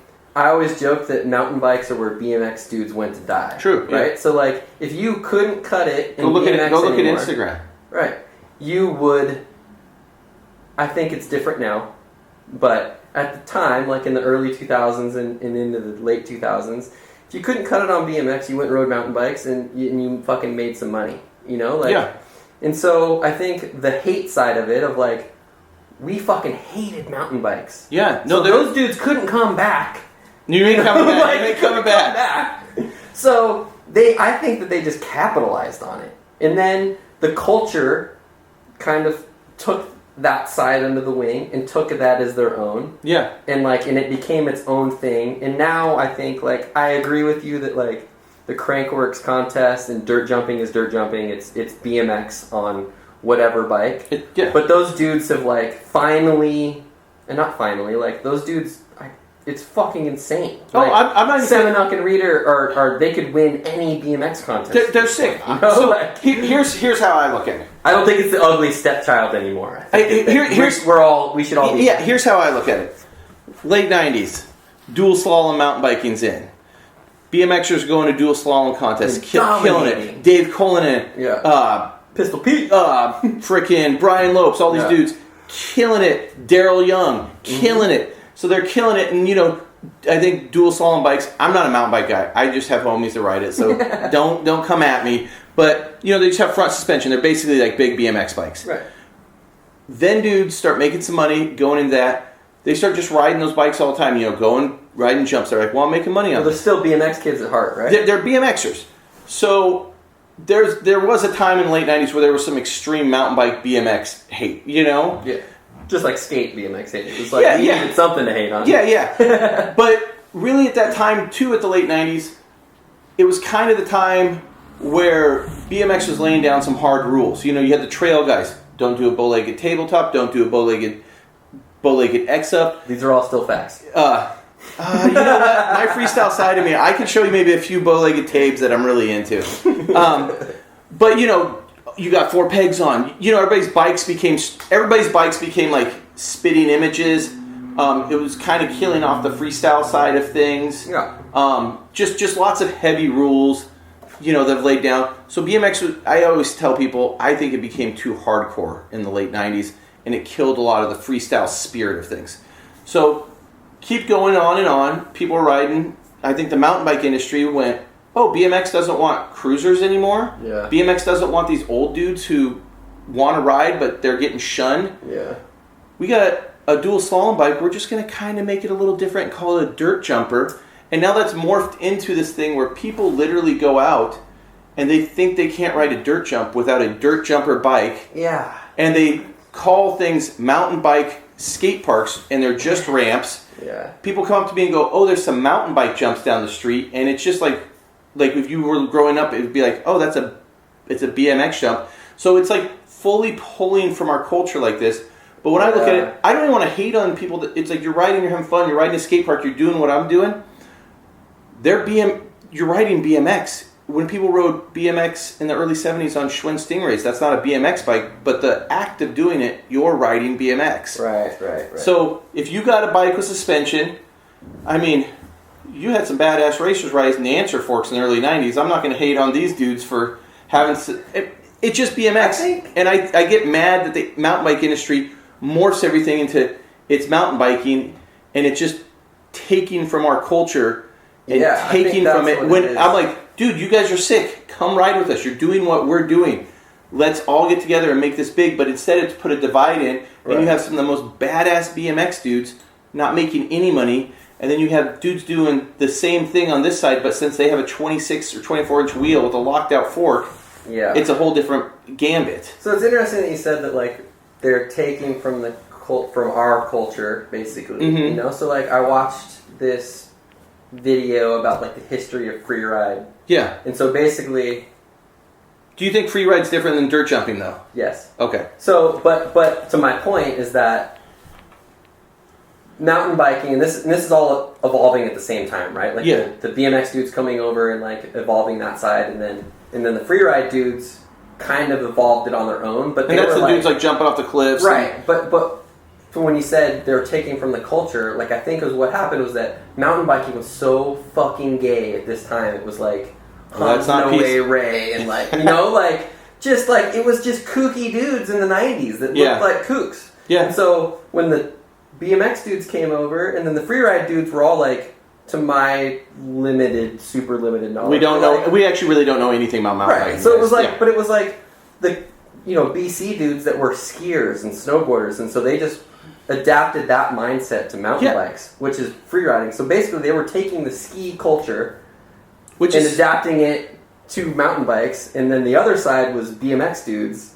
Or mountain bike dudes taking the BMX culture and at a whole, at the same time, they made mountain bikes kind of fucking cool. Yeah, I'm not even, literally, I don't even want to take away from how fun it is to mountain bike, but I see a contest like Crankworks, it's not like I'm going to be employed by Red Bull in the next year or so, like, or just something like that, and I'm like, and somebody will be like, oh, that's a mountain bike contest. I'm like, no, it's BMX. No, it's on a mountain. And I'm like, I mean, whose fault is it? Is that our fault for segregating them out of it? It's a little our fault, but I think their industry is taking advantage of it. Yeah, 100%. I think they saw, because the BMX industry is its own worst enemy. Right. 100%. But they saw, they're like, oh, you guys want to be stubborn?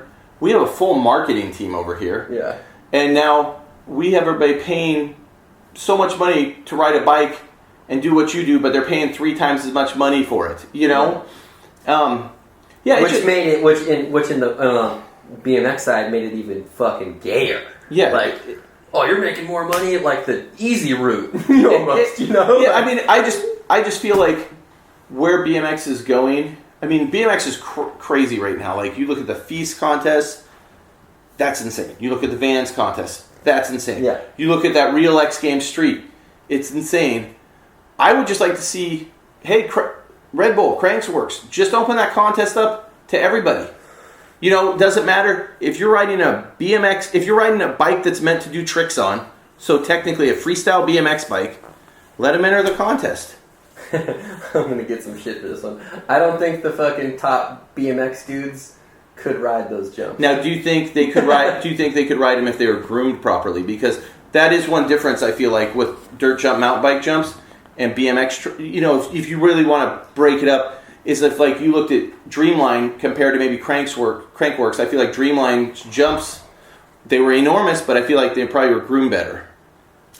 Yes.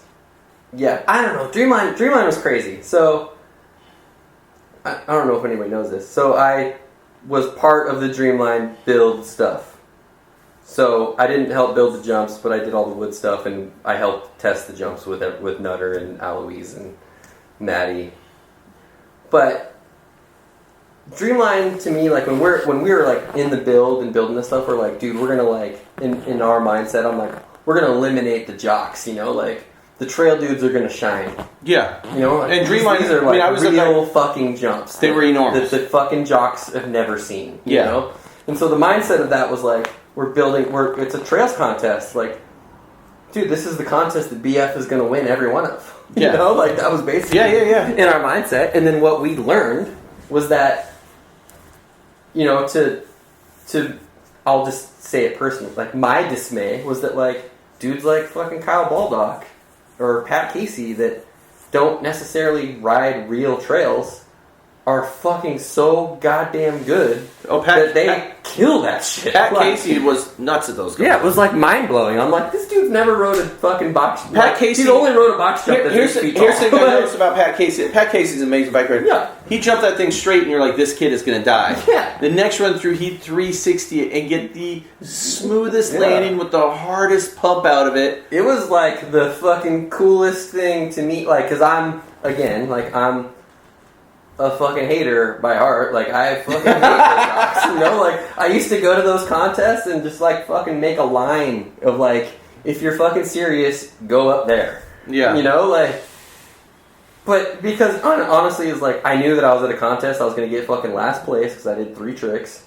So, like, let the jocks win all the money, and I'm going to be back here having fun. Well, nowadays, you know? Like, nowadays, if you look at certain riders, there's riders that are kind of both.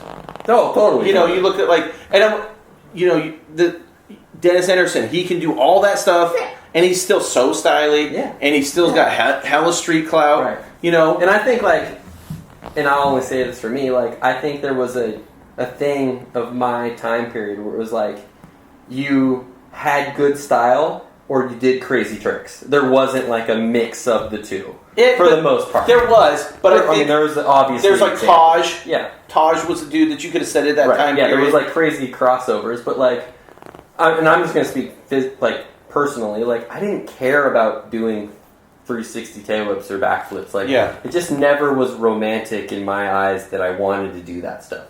Like, I could appreciate it. Like, I rode with Baker every day. Like, I thought it was insane. Yeah. But, like, it was never, like, in my wheelhouse of, like, something that I, like, strive to do. Like, to me, it was, like, I want to ride because it feels awesome, and, like, nothing feels better than a turn down.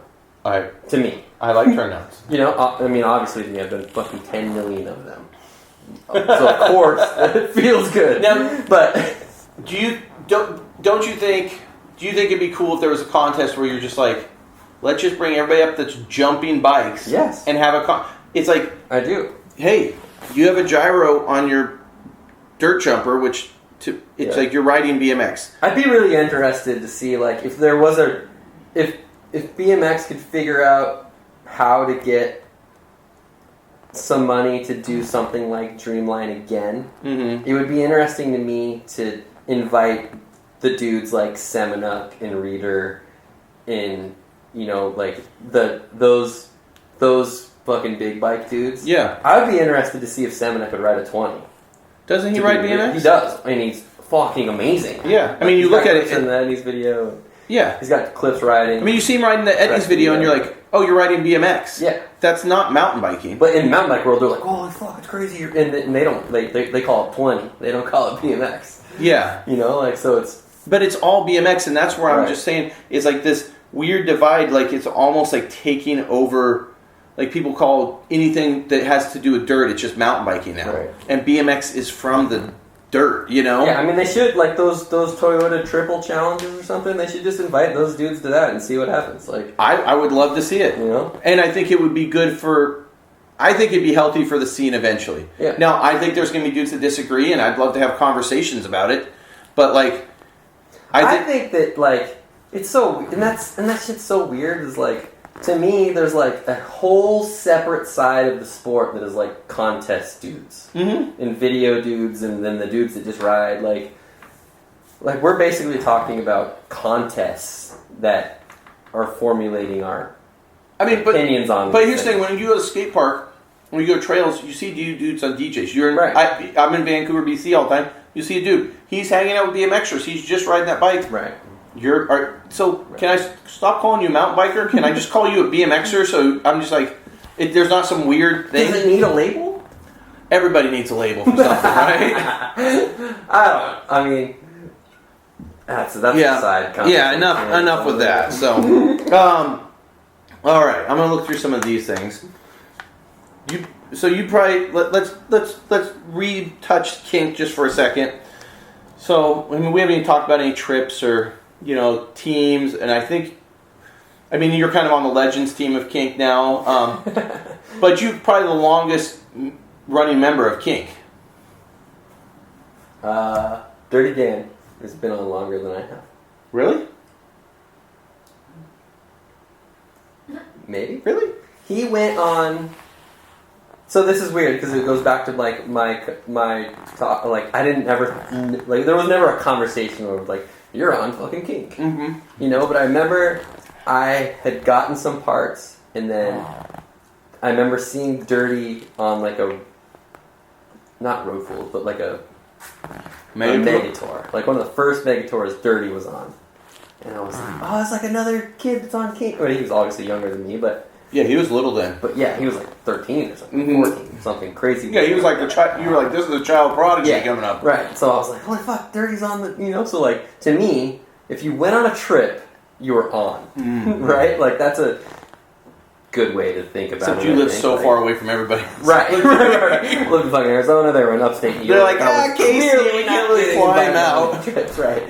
But like, to me, so that's what makes me think that Dirty was on before me. Okay. And so Dirty is...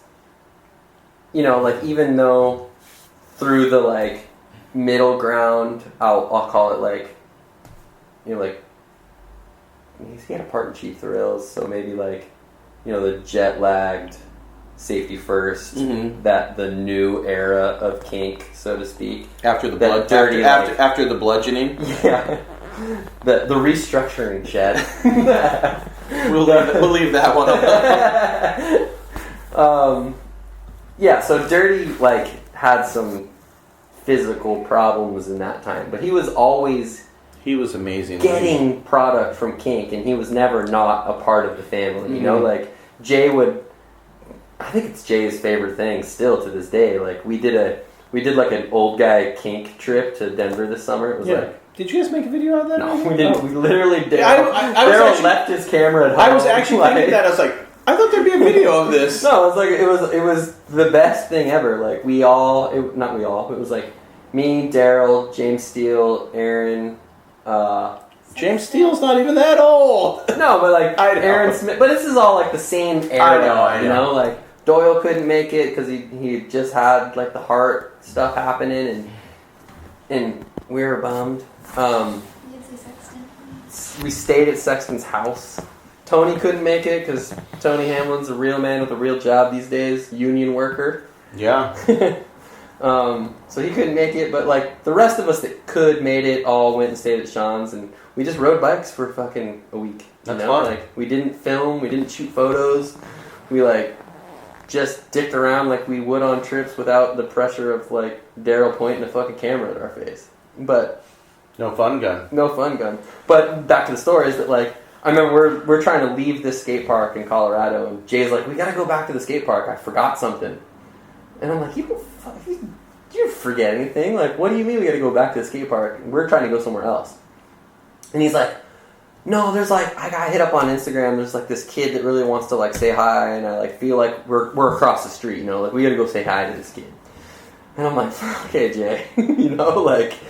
Let's go back. And so we go back, and then we see fucking Dirty right around the corner, Like, Dirty just happened to be in Colorado at the time, like, visiting friends. And so funny. Dirty shows up, and he's got, like, this fucking road bike helmet on. But he did that, like, another trip, like, 5 years ago now. Like, 7 years ago or something. Like, Jay did the same thing. We're, like, I think we're in Boston on a trip. And he's like, we gotta go to the airport. What the fuck? What do you mean we gotta go to the airport? I'm like, everybody is here. What do we gotta go to the airport for? He's like, oh, we gotta pick up somebody.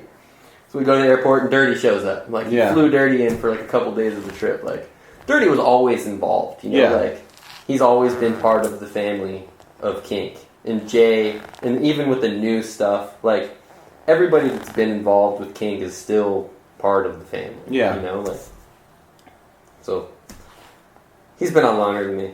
Okay. All right. We should probably touch on this since I'll probably get killed if we don't bring it up. It kind of seems like in the last, like, I mean, you've probably done it your whole life, but you're like super into fishing. You're like, I mean, you know my thoughts on fishing, Casey. You love it. Yeah. But no, it just seems like you're not just like fishing. You're kind of like, you're involved in the fishing industry. I don't really know anything about fishing. Yeah, fill me in. I'll just answer because I know where you're going. I literally don't know anything. Fishing is the same fucking thing as BMX. Like, I started fishing, fly fishing, specifically what I do when I was 7. I started racing BMX when I was 8. So we can put them basically at the same timeline, right? Mm-hmm. So I just... Man, we could get... So, when I was 18, my dad passed away. And so that was my fishing buddy, right? Like, I grew up fishing and riding dirt bikes with my dad. Yeah. He started racing with me. It's like he raced cruiser when I was racing BMX, like just because he was always around. He was like my best friend. And so when my dad passed away, I couldn't physically do everything that I wanted to do that I did with him. Yeah. So the BMX bike was really the only thing that I did on my own, right? So all my fishing stuff, I sold my dirt bikes. Everything went away that I did with my dad for me to heal through that process. Mm-hmm. And so everything that I did from there on out was like, my BMX bike was like my psychologist almost, I'd go ride the trails by myself and I really learned who I was as a person through this process. And a lot of that was my BMX bike, and then, getting on kink and starting to travel and all that stuff kind of morphed and it went from there. And so I didn't fish from when I was, when my dad passed away when I was 18 until I was 25. Okay. And I went on a camping trip with Billy and another friend Jess, and we went to one of these lakes that I had gone to with my dad hundreds of times as a kid, and I was like, oh, I should go find my fishing stuff. We used to go fishing there when I was a kid all the time. So I went back to my mom's house and I dug through the attic and found all the fly fishing stuff, and we went there and I walked down to the lake and I'm like, fuck, it brought back all these crazy memories, and I was like, oh, this is cool, Yeah. I didn't think this was gonna happen. And I was like, I don't even know if I know how to cast anymore, I cast and I'm like, oh, fuck, I still know how to cast. And I caught a fish right away, and from that cast and fish, it was like everything came back, I was like, why the fuck have I not been doing this? Yeah. My entire, this whole gap of life. And then I went through the rabbit hole of I went to fucking New Zealand for 2 weeks. New Zealand, for people that don't fish, is the best place on the planet to go fishing, right? Mm-hmm. It's like Woodward, but for fishing. It's okay. Everything that you could ever want in a fishing spot is in New Zealand. And I was I went there for 2 weeks. And I remember being on the rivers and being wow, this would be a good fishing hole. I see the run and I can see where the fish would live. But I didn't fish. Yeah. And so now I look back on that, I'm like, dude, I blew it. And so kind of the organic thing that happened to me within bike riding of I just rode all the time, and then I had something happened, Ryan was kind of get me on, and then he got me on kink, and then Baker got me hooked up with Etnies, and Odyssey came around because of both of them, basically. And they need somebody to ride a junior saddle. Right, they need someone to ride the junior saddle. Which didn't happen like that. We can go there next, because I know that's a story. But so yeah, so all that stuff happened organically, right? I never was I should be a fucking pro bike rider. I never thought I was good in the first thing. And so it all just happened, and I wasn't dumb enough to say no to any of this shit, right? Yeah, as you should. And so fly fishing was the same thing. Is I just was fishing all the time, and I'm from BMX. I was leaving BMX at this time, not leaving actively. I mean, I just stopped. My fucking wave hit the beach. It should have hit the beach 15 years ago, but I rode the longboard in, and so I just You didn't make it on kook status? Yeah, I didn't make it on kook status, but I might have been kook status depending on who you ask. But it ran its course, basically, I knew where I stood, and I remember having the conversation with Jay, I'll gladly step down if I'm standing in someone's way. Yeah. And he's like, no, dude, no. We'll let you know if you're in the way, basically, Yeah. And so fishing, I just started fishing all the time, and I went through a breakup, and it was fishing became my way to deal with shit. And then from there, I was putting it on social media just because that's what we did with bike riding stuff. Mm-hmm. like that was part of the bike riding job, was like you needed to be active in social media to like, you know, it's part of the job now. Part of the job, and it was like the early stages of that. So it was like, So were you using a sidekick? dude, that was after the sidekick. Okay. Missed the sidekick though. but yeah, so the fishing thing kind of happened organically in the same way as I got a Twitter message from a photographer like, hey, I have a fly fishing question. And I was working at like a secondhand clothing store at the time that a buddy owned. And I kind of got random questions like that from BMX people all the time. Like in BMX kids at the time were weird, and I'm sure they're the same way, is that you kind of had to filter the people of like, hey, send me free shit. Oh yeah. To genuine, like, I have a question thing, you know? So I fielded it as like, yeah, what's your question? Because I didn't know he's a photographer, you know? I was like, yeah, what's your question? And if it was a real question, I was going to answer it. If it was a, hey, can I get some handlebars? I was going to delete it, you know? Mm-hmm. So it ended up being this photographer, Emiliano Granado, and he's like, hey, I have this client list, I'd like to prove that he's legit. One of my clients is this brand Reddington. We're going to go do a fly fishing shoot on the Deschutes in Oregon for 4 days. My home, my native land. Your zone. And so he's like, do you want to come on this trip? You know, and I'm like, really? And so I was like, it was like being invited on my first kink trip almost. You know? It was like, fuck yeah, I want to go fishing. And like, we floated the Deschutes, so it was like a 4-night camp trip, floating through the canyon, like, amazing, crazy, the best thing ever. And I was like, yes, what do I got to do? He's like, I'll send you a plane ticket. I was like, okay. You know? Where like, were you living at that? I was living in Phoenix. Okay. And so it was just like a BMX trip, right? Like, I get the plane ticket, I get the itinerary, I show up at the Portland airport, a fucking white van picks me up. It's got like 5 other people in it. We drive out, and so instead of like going on tour and like filming a video, we floated down the Deschutes and shot photos just like we would on a BMX trip, just fishing.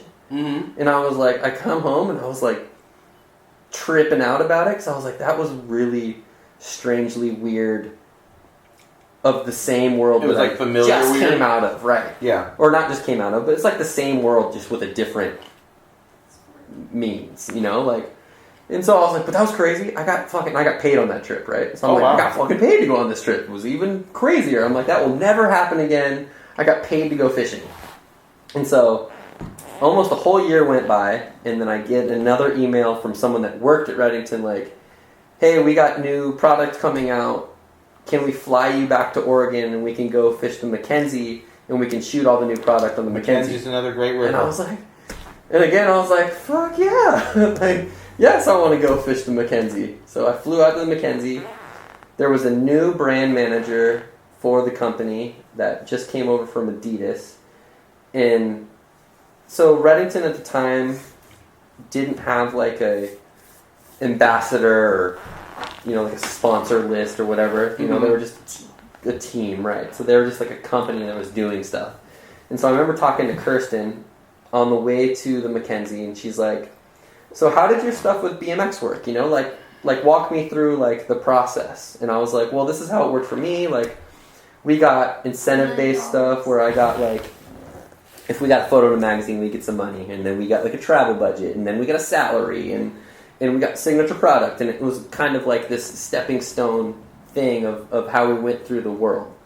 And she's like, really? And she's like kind of thinking about it, and we start talking more and more about marketing stuff and like how the world works. And in this conversation, I'm realizing that I had learned way more about real world marketing stuff and business and how all of these companies work just from BMX than I ever knew, you know? Like, and I'm like, just going from, because BMX is so hardcore, like you said, and ground roots, and everything is budget based, and we do everything with photographers that we know, and we know how to do things on the cheap, right? Yeah. So a bigger company from a bigger world, which fly fishing isn't a bigger world, it's really the same size as BMX, but they look at that like, oh, like, you know the loopholes, basically, you know? Like, and so we just kept this conversation going, and I was learning that I knew more about this stuff, and she's like, well, do you want to just start that with us? And I'm like, what do you mean? She's like, well, do you want to let's just figure that out, how to do that with us. Like, let's start a team, basically, and we'll do that with you. Like, we'll send you product, and we'll figure out trips or whatever you need to do to, like, promote the brand. And I was like, yeah, of course. Yeah. you know, and I think that world had existed a little bit in the fly fishing world. Like, there are some figureheads, like some pro, quote-unquote, athletes in the fly fishing world, but it's not... It's wasn't different than really bass like fishing and that. stuff, isn't Yeah, it? it's way different. It's like... for the soul. No, I don't know. Is it like, it's like the street riding. Yeah. I don't know. I don't know either. It's hard. When I think of Pinpoint when I think what of it really fishing and is. BMX, you want to know my top 3 BMX fishermen? I like it. You ready? Yeah. You, Mike Kernike, and Dave Volker. Volker. Yeah. Those are the top 3 Pete BMX. Augustine. Oh, Pete Augustine. I forgot Pete. Oh shit. Yeah, he's in there too. I think he might be ahead of Volker on that. At least on the bass fishing side. Ooh.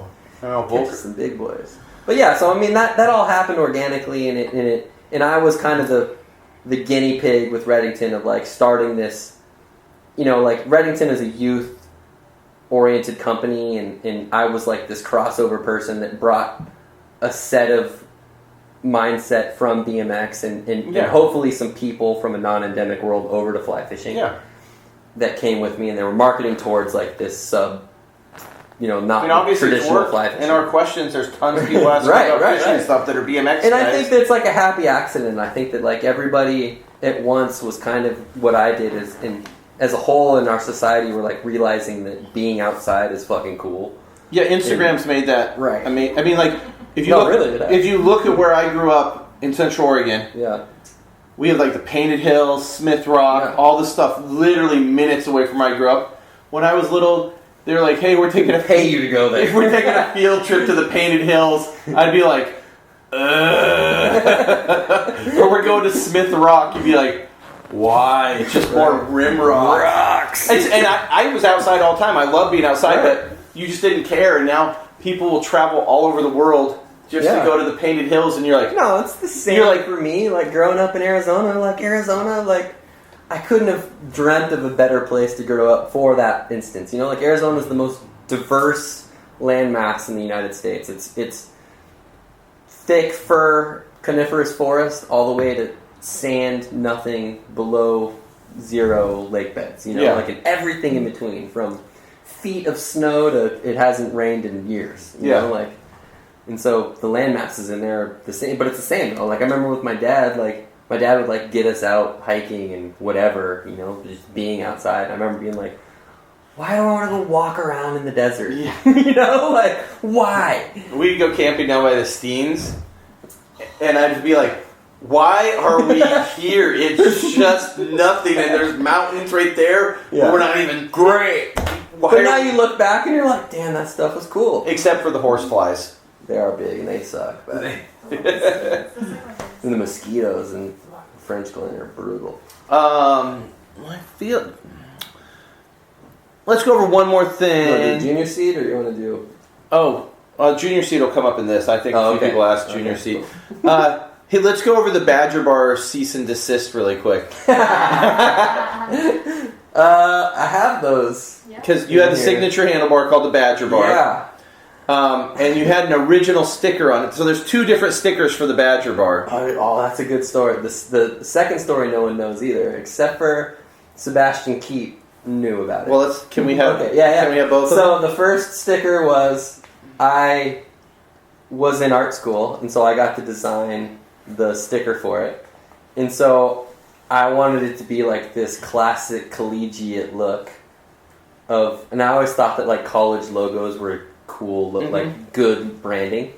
And so obviously the University of Wisconsin has Bucky the Badger, and I was like, it's perfect. I'm just going to use fucking Bucky the Badger. Yeah. I'm going to turn him around, you know, so he's facing the other way, and I'm going to put a K on his sweater instead of a W. Done. You know, like, done. And so I got samples that had 1 sticker on them. I don't even think, like, a whole run of stickers hadn't been made. I think that, to my knowledge, the bars that I have, the original gold were my samples. Mm-hmm. With that, Bucky the Badger is the only Bucky the Badger sticker that exists. Zach might have burned or thrown the rest of them away. So to my knowledge, that's the only one. So what happened? So then an ad came out that I was riding a pool, and an ad came out and it had Bucky the Badger in the corner. The bars weren't even out yet. they were. I don't even think they were. I was still riding the prototypes. Yeah. And so Zach got a cease and desist from Collegiate Licensing from University of Wisconsin. That fast. That fast. Like, just because somebody had seen the ad. And it was like a day or two after the ad came out. It was like world record speed. And it was funny because Ryan, when he rode for Kink, he had the Freebird, which was a fucking Firebird logo that was turned around. And like, there's been so many ripoffs that no one's got cease and desist from. Yeah. I think, didn't Van get one from Van Halen for the Schwinn logo? Yeah. But Ryan's whole goal was to like get a cease and desist for something that he did with the Freebird, you know? Yeah. And it never happened. So I remember like I got that one, I'm like, He wanted to frame that cease and yeah, desist. and I'm like, I got a frame cease and desist from GT. ooh, wood. B-Dub sent it to you? No, it was before B-Dubs weren't there. B-Dub's like, fuck you, Shad. So yeah, so I had to remake another logo. And so at the time, there's this weird little movie called It's All Gone Pete Tong. And it's this mockumentary about a Ibiza dance DJ that went deaf. I've seen And he it. had like a cocaine addiction, and he was like trying to kick all this stuff. So part of and I don't know if you remember, the logo is this little badger that's wearing like a dress almost with a shovel in his hand. Mm-hmm. And so I was like, this is perfect. Like the shovel like is a nod to like the trail diggers. Like, so it's like a badger with a shovel. But real meaning behind that is that when Pete Tong in the movie was trying to kick cocaine, this giant badger came out and force-fed him cocaine With a shovel. with a shovel. And he's wearing a pink fucking tutu, you know? So, like, the only person that's ever knew that was Baz. I knew that. Yeah? Nice. And because we watched the movie once when we lived together. Oh, yeah. It's So Coke you're number- Badger. Yeah, the Coke Badger. Yeah. Yeah, you're number 2 then. But yeah, no one ever got that, which is funny because I, like, was hoping that someone would, like, pick up on that Coke Badger thing, which would have been pretty funny, but... Okay, you want to do some of these Instagram questions? Yeah, we can do the grams. Did you get any on your certain thing that... No, I tried to direct them all to you. All right. The only one that I did one on Facebook was Dane Wild said he asked how many people are Laird's goatee on BMX board. Oh. So I don't know, and I asked him if BMX board is even still a thing, but apparently it is. He's got a lot of nerve asking that. He does? You didn't get the joke, did you? Oh yeah. Mike, yeah, it was bad. It was bad. So yeah, to my knowledge, that Ryan and I shared Laird's goatee On BMX board. on BMX board. I think a couple other people might have. I mean, the password was super easy that you could have guessed it if you knew Ryan or I. Mhm. But yeah, it was more of a.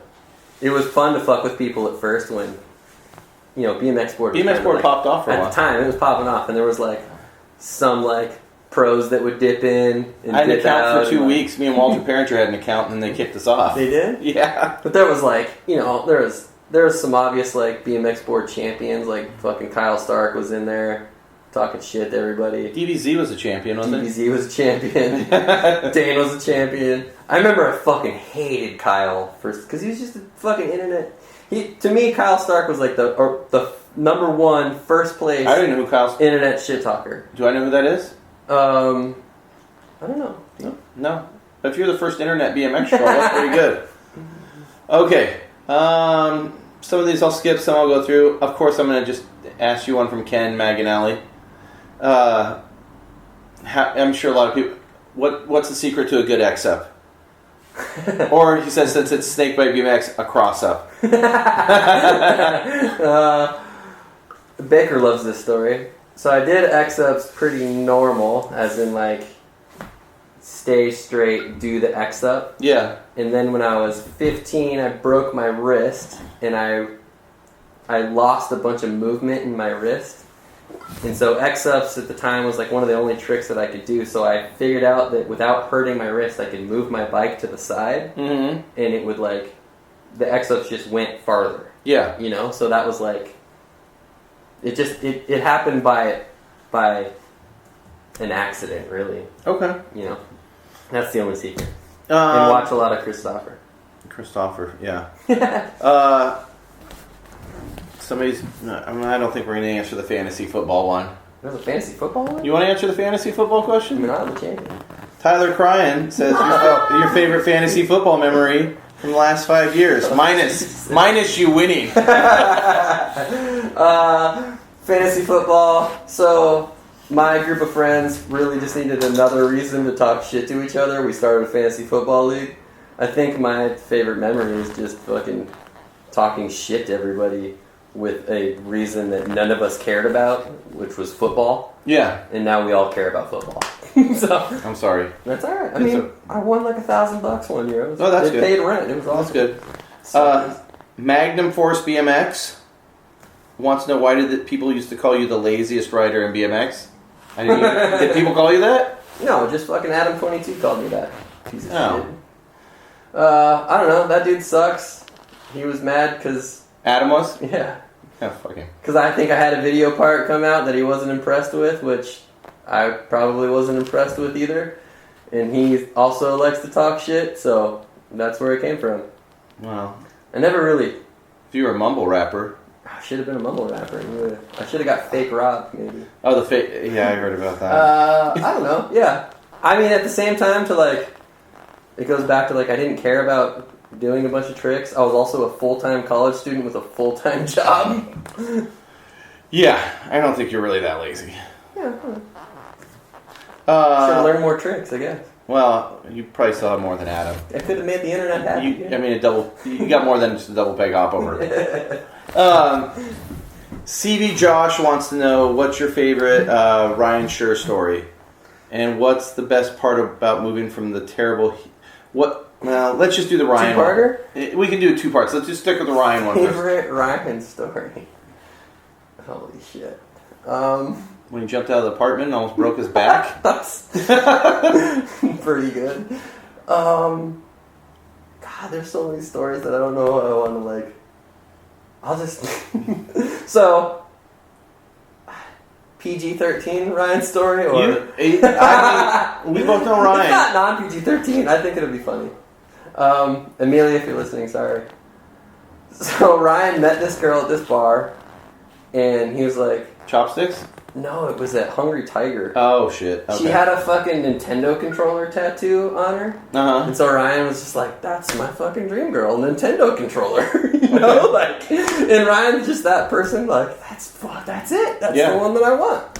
And so he ends up taking her home, and we lived in the basement at the Hot Moves house. And we had this little 3-foot partition wall between my room and his room. Mm-hmm. And I remember you could hear them making out, and I remember I would always try to duck under the covers or something, I've lived in the house. And then all of a sudden I hear him go, "What the fuck? Your hair just came off."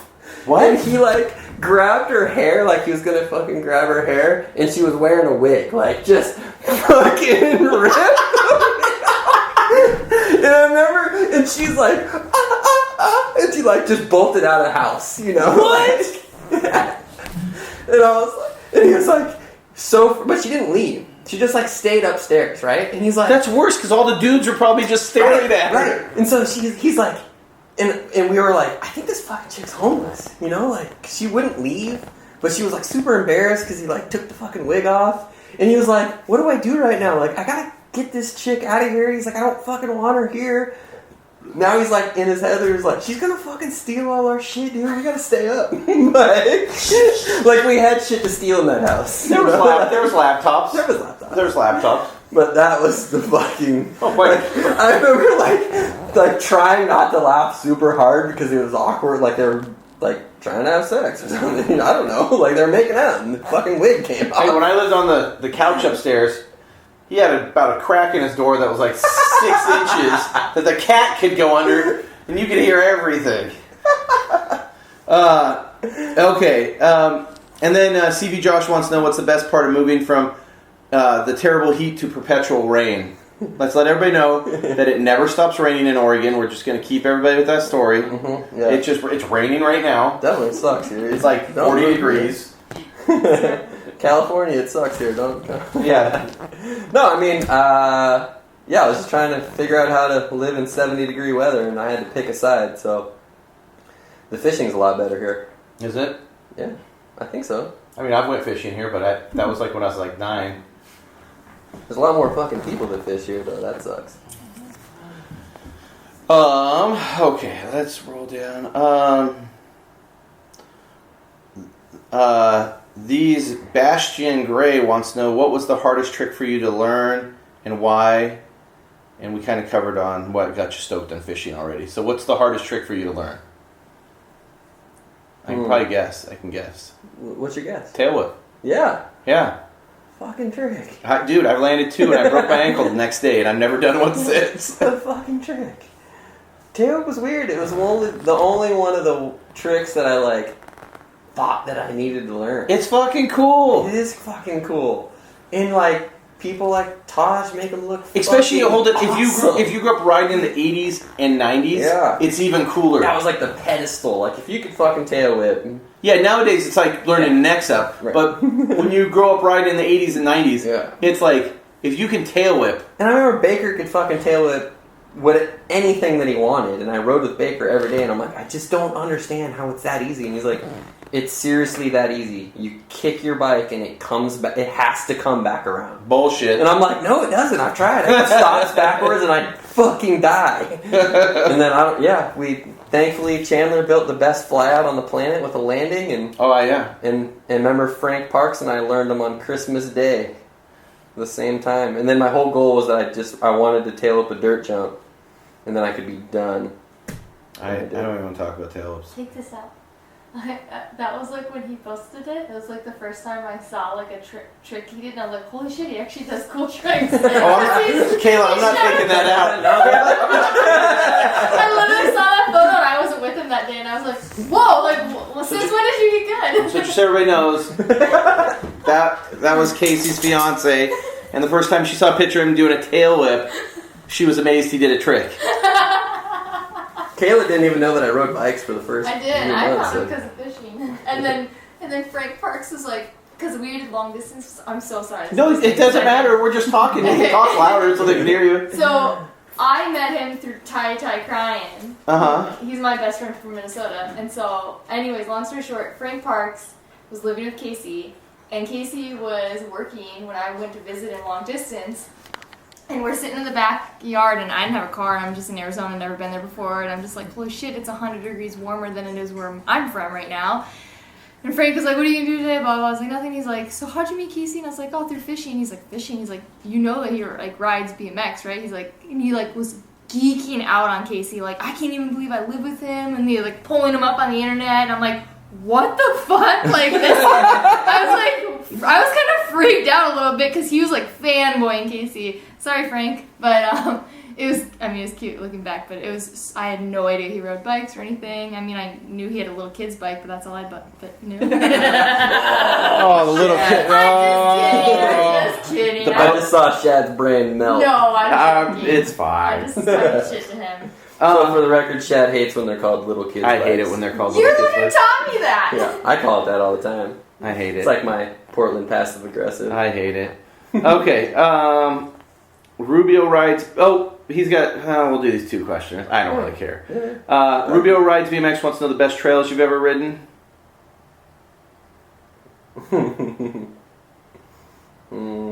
So lame. So lame trails. Minersville, both of them. They're different, but they're both the best that I've ever ridden. And then he wants to know. Actually, fuck that. Last year at Dreamline, Those were sick. that was the best set of trails I've ever ridden. Okay. And he wants to know who you think has the best X-ups. Who I think has the best X-ups? Yeah. Currently? I guess ever. Ever. Fuck. Those are those conversations you could bring it up and like have like a 2-hour conversation. I don't know. This is like the dig best tabletop thing. Like it's a fucking impossible answer. It's not. It's just Vic Murphy. No, it's really easy. So Christopher is why I wanted to learn X-ups. Okay. It's why I want to learn tables and X-ups. Mm-hmm. So he'll always stand out of having the best X-ups, but I think from there, Yeagle does Yeagle's sick. fucking good X-ups. Okay, we got 2 from Ditch Frank. Nice. Oh, that's What's up, Frank? He says your favorite overseas trip because he obviously, if you know him, he's overseas right now. He is in Greece. He's just fucking hammered. My favorite overseas trip was New Zealand, Australia, kink trip. What year was that? 2008, Nice. Okay. 2010. I don't know. And I don't know what this means, but maybe we'll get some funny out. Do you think the cucumber tasted better pickled? No, I like cucumbers, not pickles. Okay.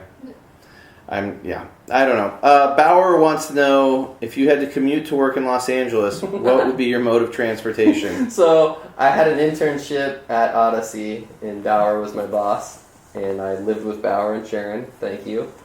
We had to drive from Culver City to Cerritos, where Odyssey was every day, Yeah. and so we got stuck in traffic a lot. And we tried to figure out better ways to do it. And so we came up with this plan that we were going to film a video where we rode jet skis in the LA River system, canal system, to Cerritos. Would that be deep enough for a jet ski? A jet ski can go in like 4 to 6 inches of water. Okay. Not really when I'm on it. That was our plan.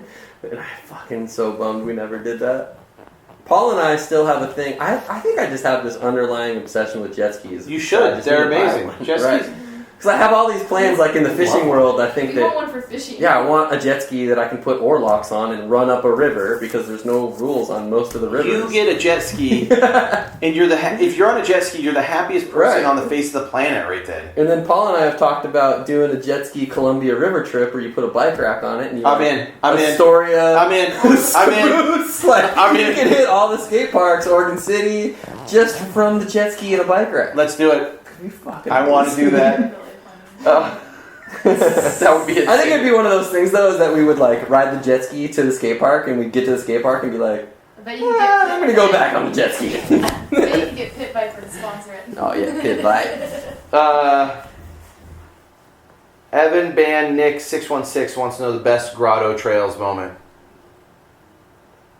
Was anything crazy going on when you were out there? No, the only best grotto related story I have is we were riding Burnside one morning, and oh fuck, now I'm gonna space his name. What's the crazy guy? Jason? No. God damn it. Hanson? Hanson. Well, Jason's just real. Oh, okay, yeah.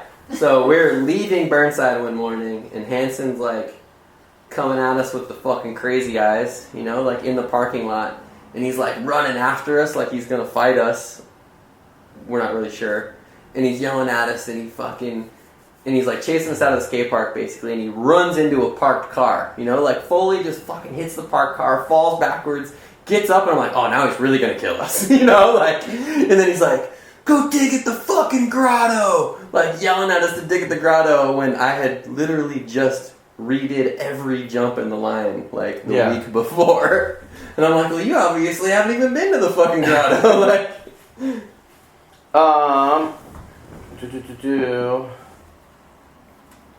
JD3 wants to know if you could go back 30 years and fish or ride with your current skill set, which one would you pick? Jesus. I would love to say fishing, but I don't think that 30 years is long enough. I think that we've fucked up fish You'd have to go back to like populations. before 1930 or something? Right, yeah, we've ruined fish populations since the 30s. I think, and I don't even I think fish, they're actually, but I think, honestly, from when I was a little kid growing up in the country, just when I go out to where I used to live, I used to see way more fish in the creeks and rivers. Yeah.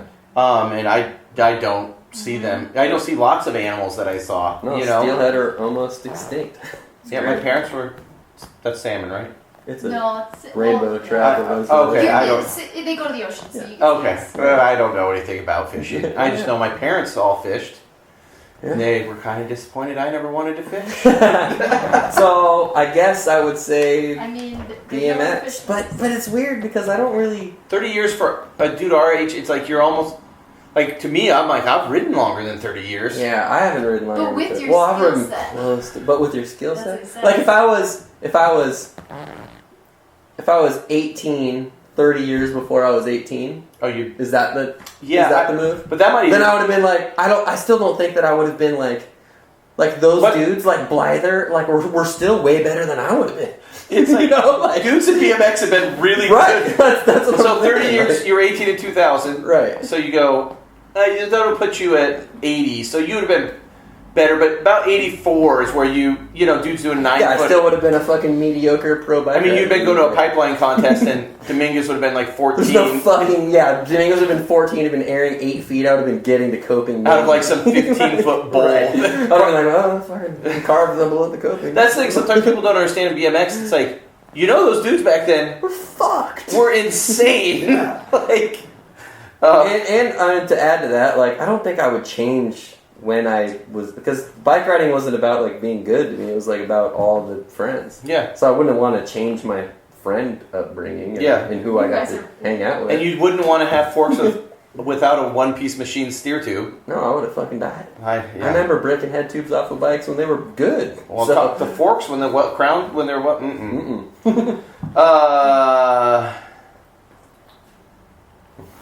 Kyle Harris from Southern Oregon Nice. wants to know if you have a folder with all your magazine photos in it. No. He only has the one magazine you gave him. That's it. Just the magazine I gave you the other day? Yeah, I think I've got one magazine that you gave. I think I probably have more You down can come there. to shop and find more. I know I have like the Sandy Dig cover that I wasn't even writing because I thought You it have was that? 'Cause I hilarious. have a few. Yeah, I Okay. got it. Gary Young wants to know, have any jocks ever beat you in Dragon Punch? Hold on, explain what Dragon Punch is first. Dragon Punch is, so we used to go to this super college bar in Tempe called The Vine because it had dollar Eucalypts on Wednesday night. And so like any good college bar, it has this punching bag video game where you punch a punching bag and it tells you how hard you hit it. And for whatever reason, I was really fucking good at this game. And I still love talking shit, and it's like fun for me to piss people off. And so all of the fucking jocks would go to this bar, and like ASU football players, and I would like wait for them to fucking punch the bag, and then I'd go up right behind them and just annihilate their score, and I was like, and at the time I was wearing like fucking girls jeans, I had like dyed black hair, like your little sailor cap. Yeah, I was like, to them I was like I was just the person that should not be able to punch anything. Yeah. And so I remember and every time they would I remember one dude put $100 in the fucking thing, and he just got all this change, and he just kept trying to beat the score, and he finally beat it, and I go up, put another dollar in, beat his score, go sit back down. And it was he comes back up, and he's like, I'm gonna fucking kill you, let's go in the parking lot, I'll knock you out right now. And I'm like, I mean, I know you could whoop my ass, but apparently I can punch harder than you. Just poking. Fudger was really good at that game, too. I think it was a tall, skinny kid thing that made us good at that. Because Fudger and I... And we have more than one story of, people wanting to fight us. Well, you're with Fudger. People always want to fight Fudger. Right. And people at that time period would mistake Fudger and I for each other. And so, there's been a couple stories where, I left and Fudger came in, and I had just pissed someone off, and they tried to fight Fudger, and vice versa. And so Dragon Punch was the root of a couple of those stories. What about when you broke your hand? Oh yeah, I also broke my hand playing that game. One of those dollar you call it nights, I had the, thought that instead of punching the bag, I could just punch the sensor and score all the points. You broke your hand? I broke the fucking my hand. Had to have surgery.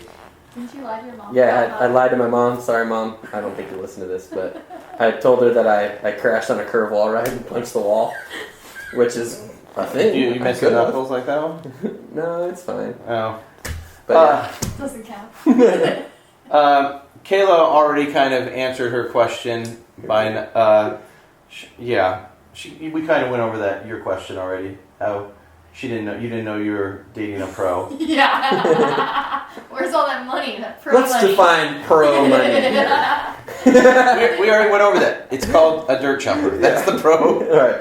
I'm curious, if you were to sell all of the free fishing stuff you ever got, or all the free bike stuff, would the bike stuff still be worth more than the Hold on. fishing? And ask that again. It's a kind of interesting question. If you were to sell all of the free fishing stuff that you've gotten being sponsored, or all of the free bike stuff, would the bike stuff still be worth more than the fly fishing stuff, you think?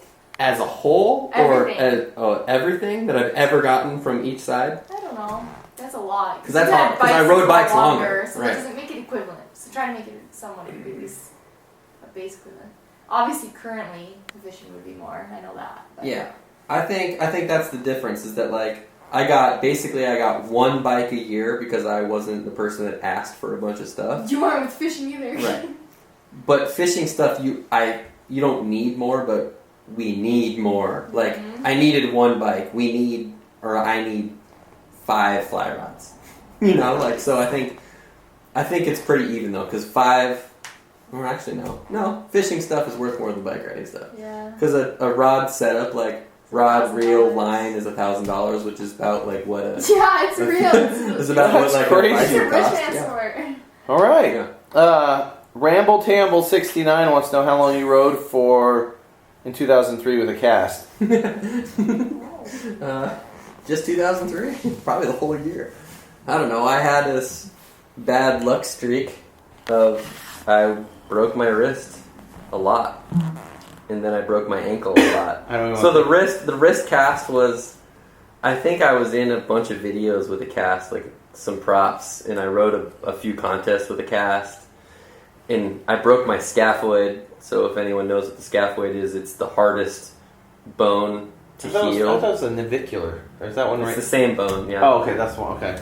So it gets its blood supply backwards, is what I've been told. Yeah, So it's it like gets at one blood cell or deoxygenated something, blood, yeah. right? And it's the corner of all your wrist bones that holds all your wrist bones together.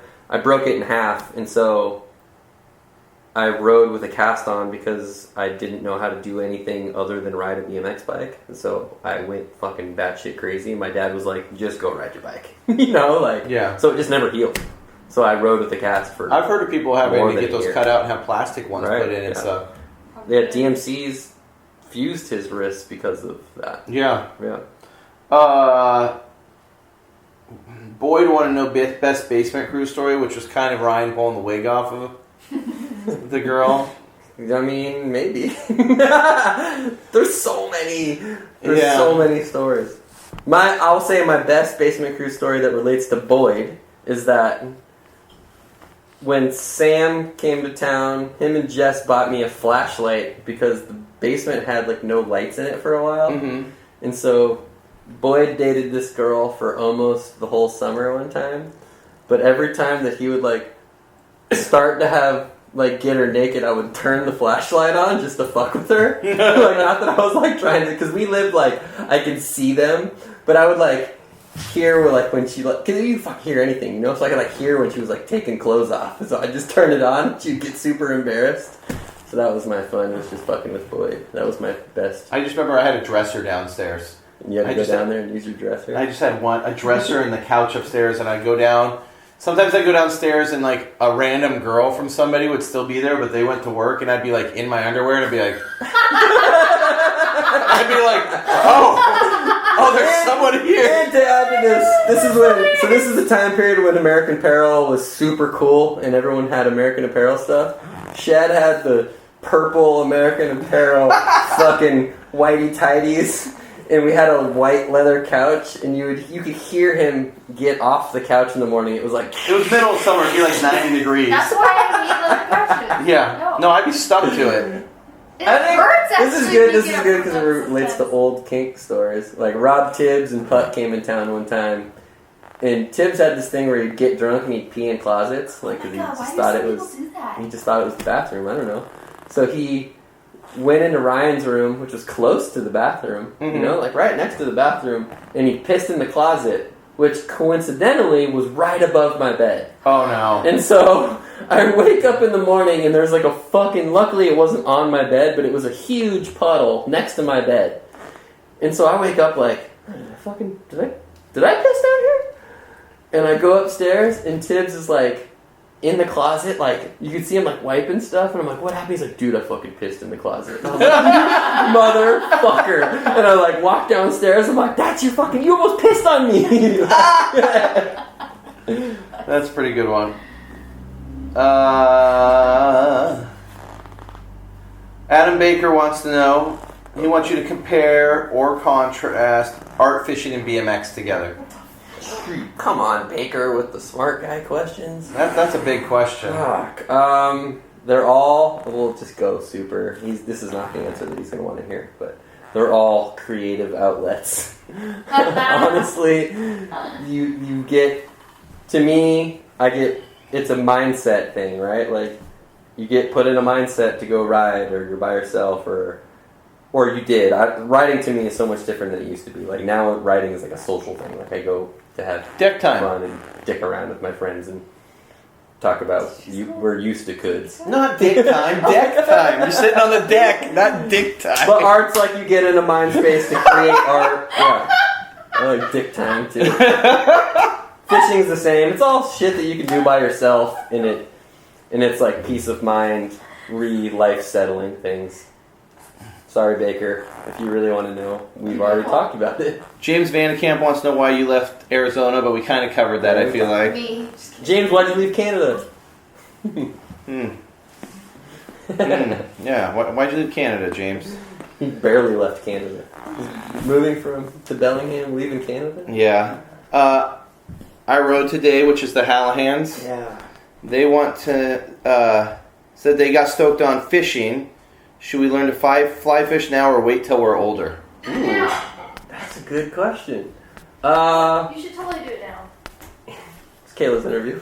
Kayla says you should do it now. I think that they're already like in the mindset of doing things the hardest way. So this is what fly fishing is. Fly fishing is you take a sport that's already kind of hard and you're leaving it up to the fish ultimately for success, and you're doing it in a way that makes that even harder. And so like they're already in the mindset of like we're building trails to make our fun. So they're already in the mindset of doing things the hard way. Yeah. I think they'd be great fly fishermen. All right, start fly fishing.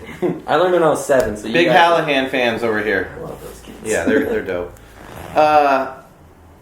Johnny Filth wants to know what's your. There's a bunch.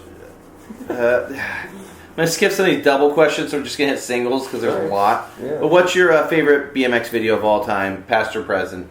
Original anthem. Favorite video part? Stoffer. Stoffer. I don't even know if that one played anymore on my tape that I had. I did have a bootleg with Anthem, 1201, and there was something else on there that I never got. Pirate Kurt, one of the homies from up in Washington. Yeah, he fishes. too. He wants to know... BMX board too. BMX, definitely. He wants to know your thoughts on the YMC hip in Vegas. Whew. It's in the top 5 best hips. Top 5. 100%. It's top 3. Beats talent hip? Beats talent hip. Really? Yeah. Landing's steep enough. Talent hip landing's kind of mellow. Kidnapped, that's a interesting name, wants to know if there's any good stories about Dirty Dan being a buyable item from Empire. I might have to ask the Empire guys that one. I think that was just a joke, but I don't know. Didn't somebody buy Aaron Ross on there? Yeah. And he went to their house. Yeah.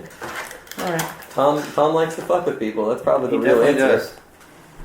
does. Okay, here we go. Tell us about the Odyssey Junior saddle. All right. Seb Scott wants to know about the Odyssey Junior saddle. The Odyssey Junior saddle.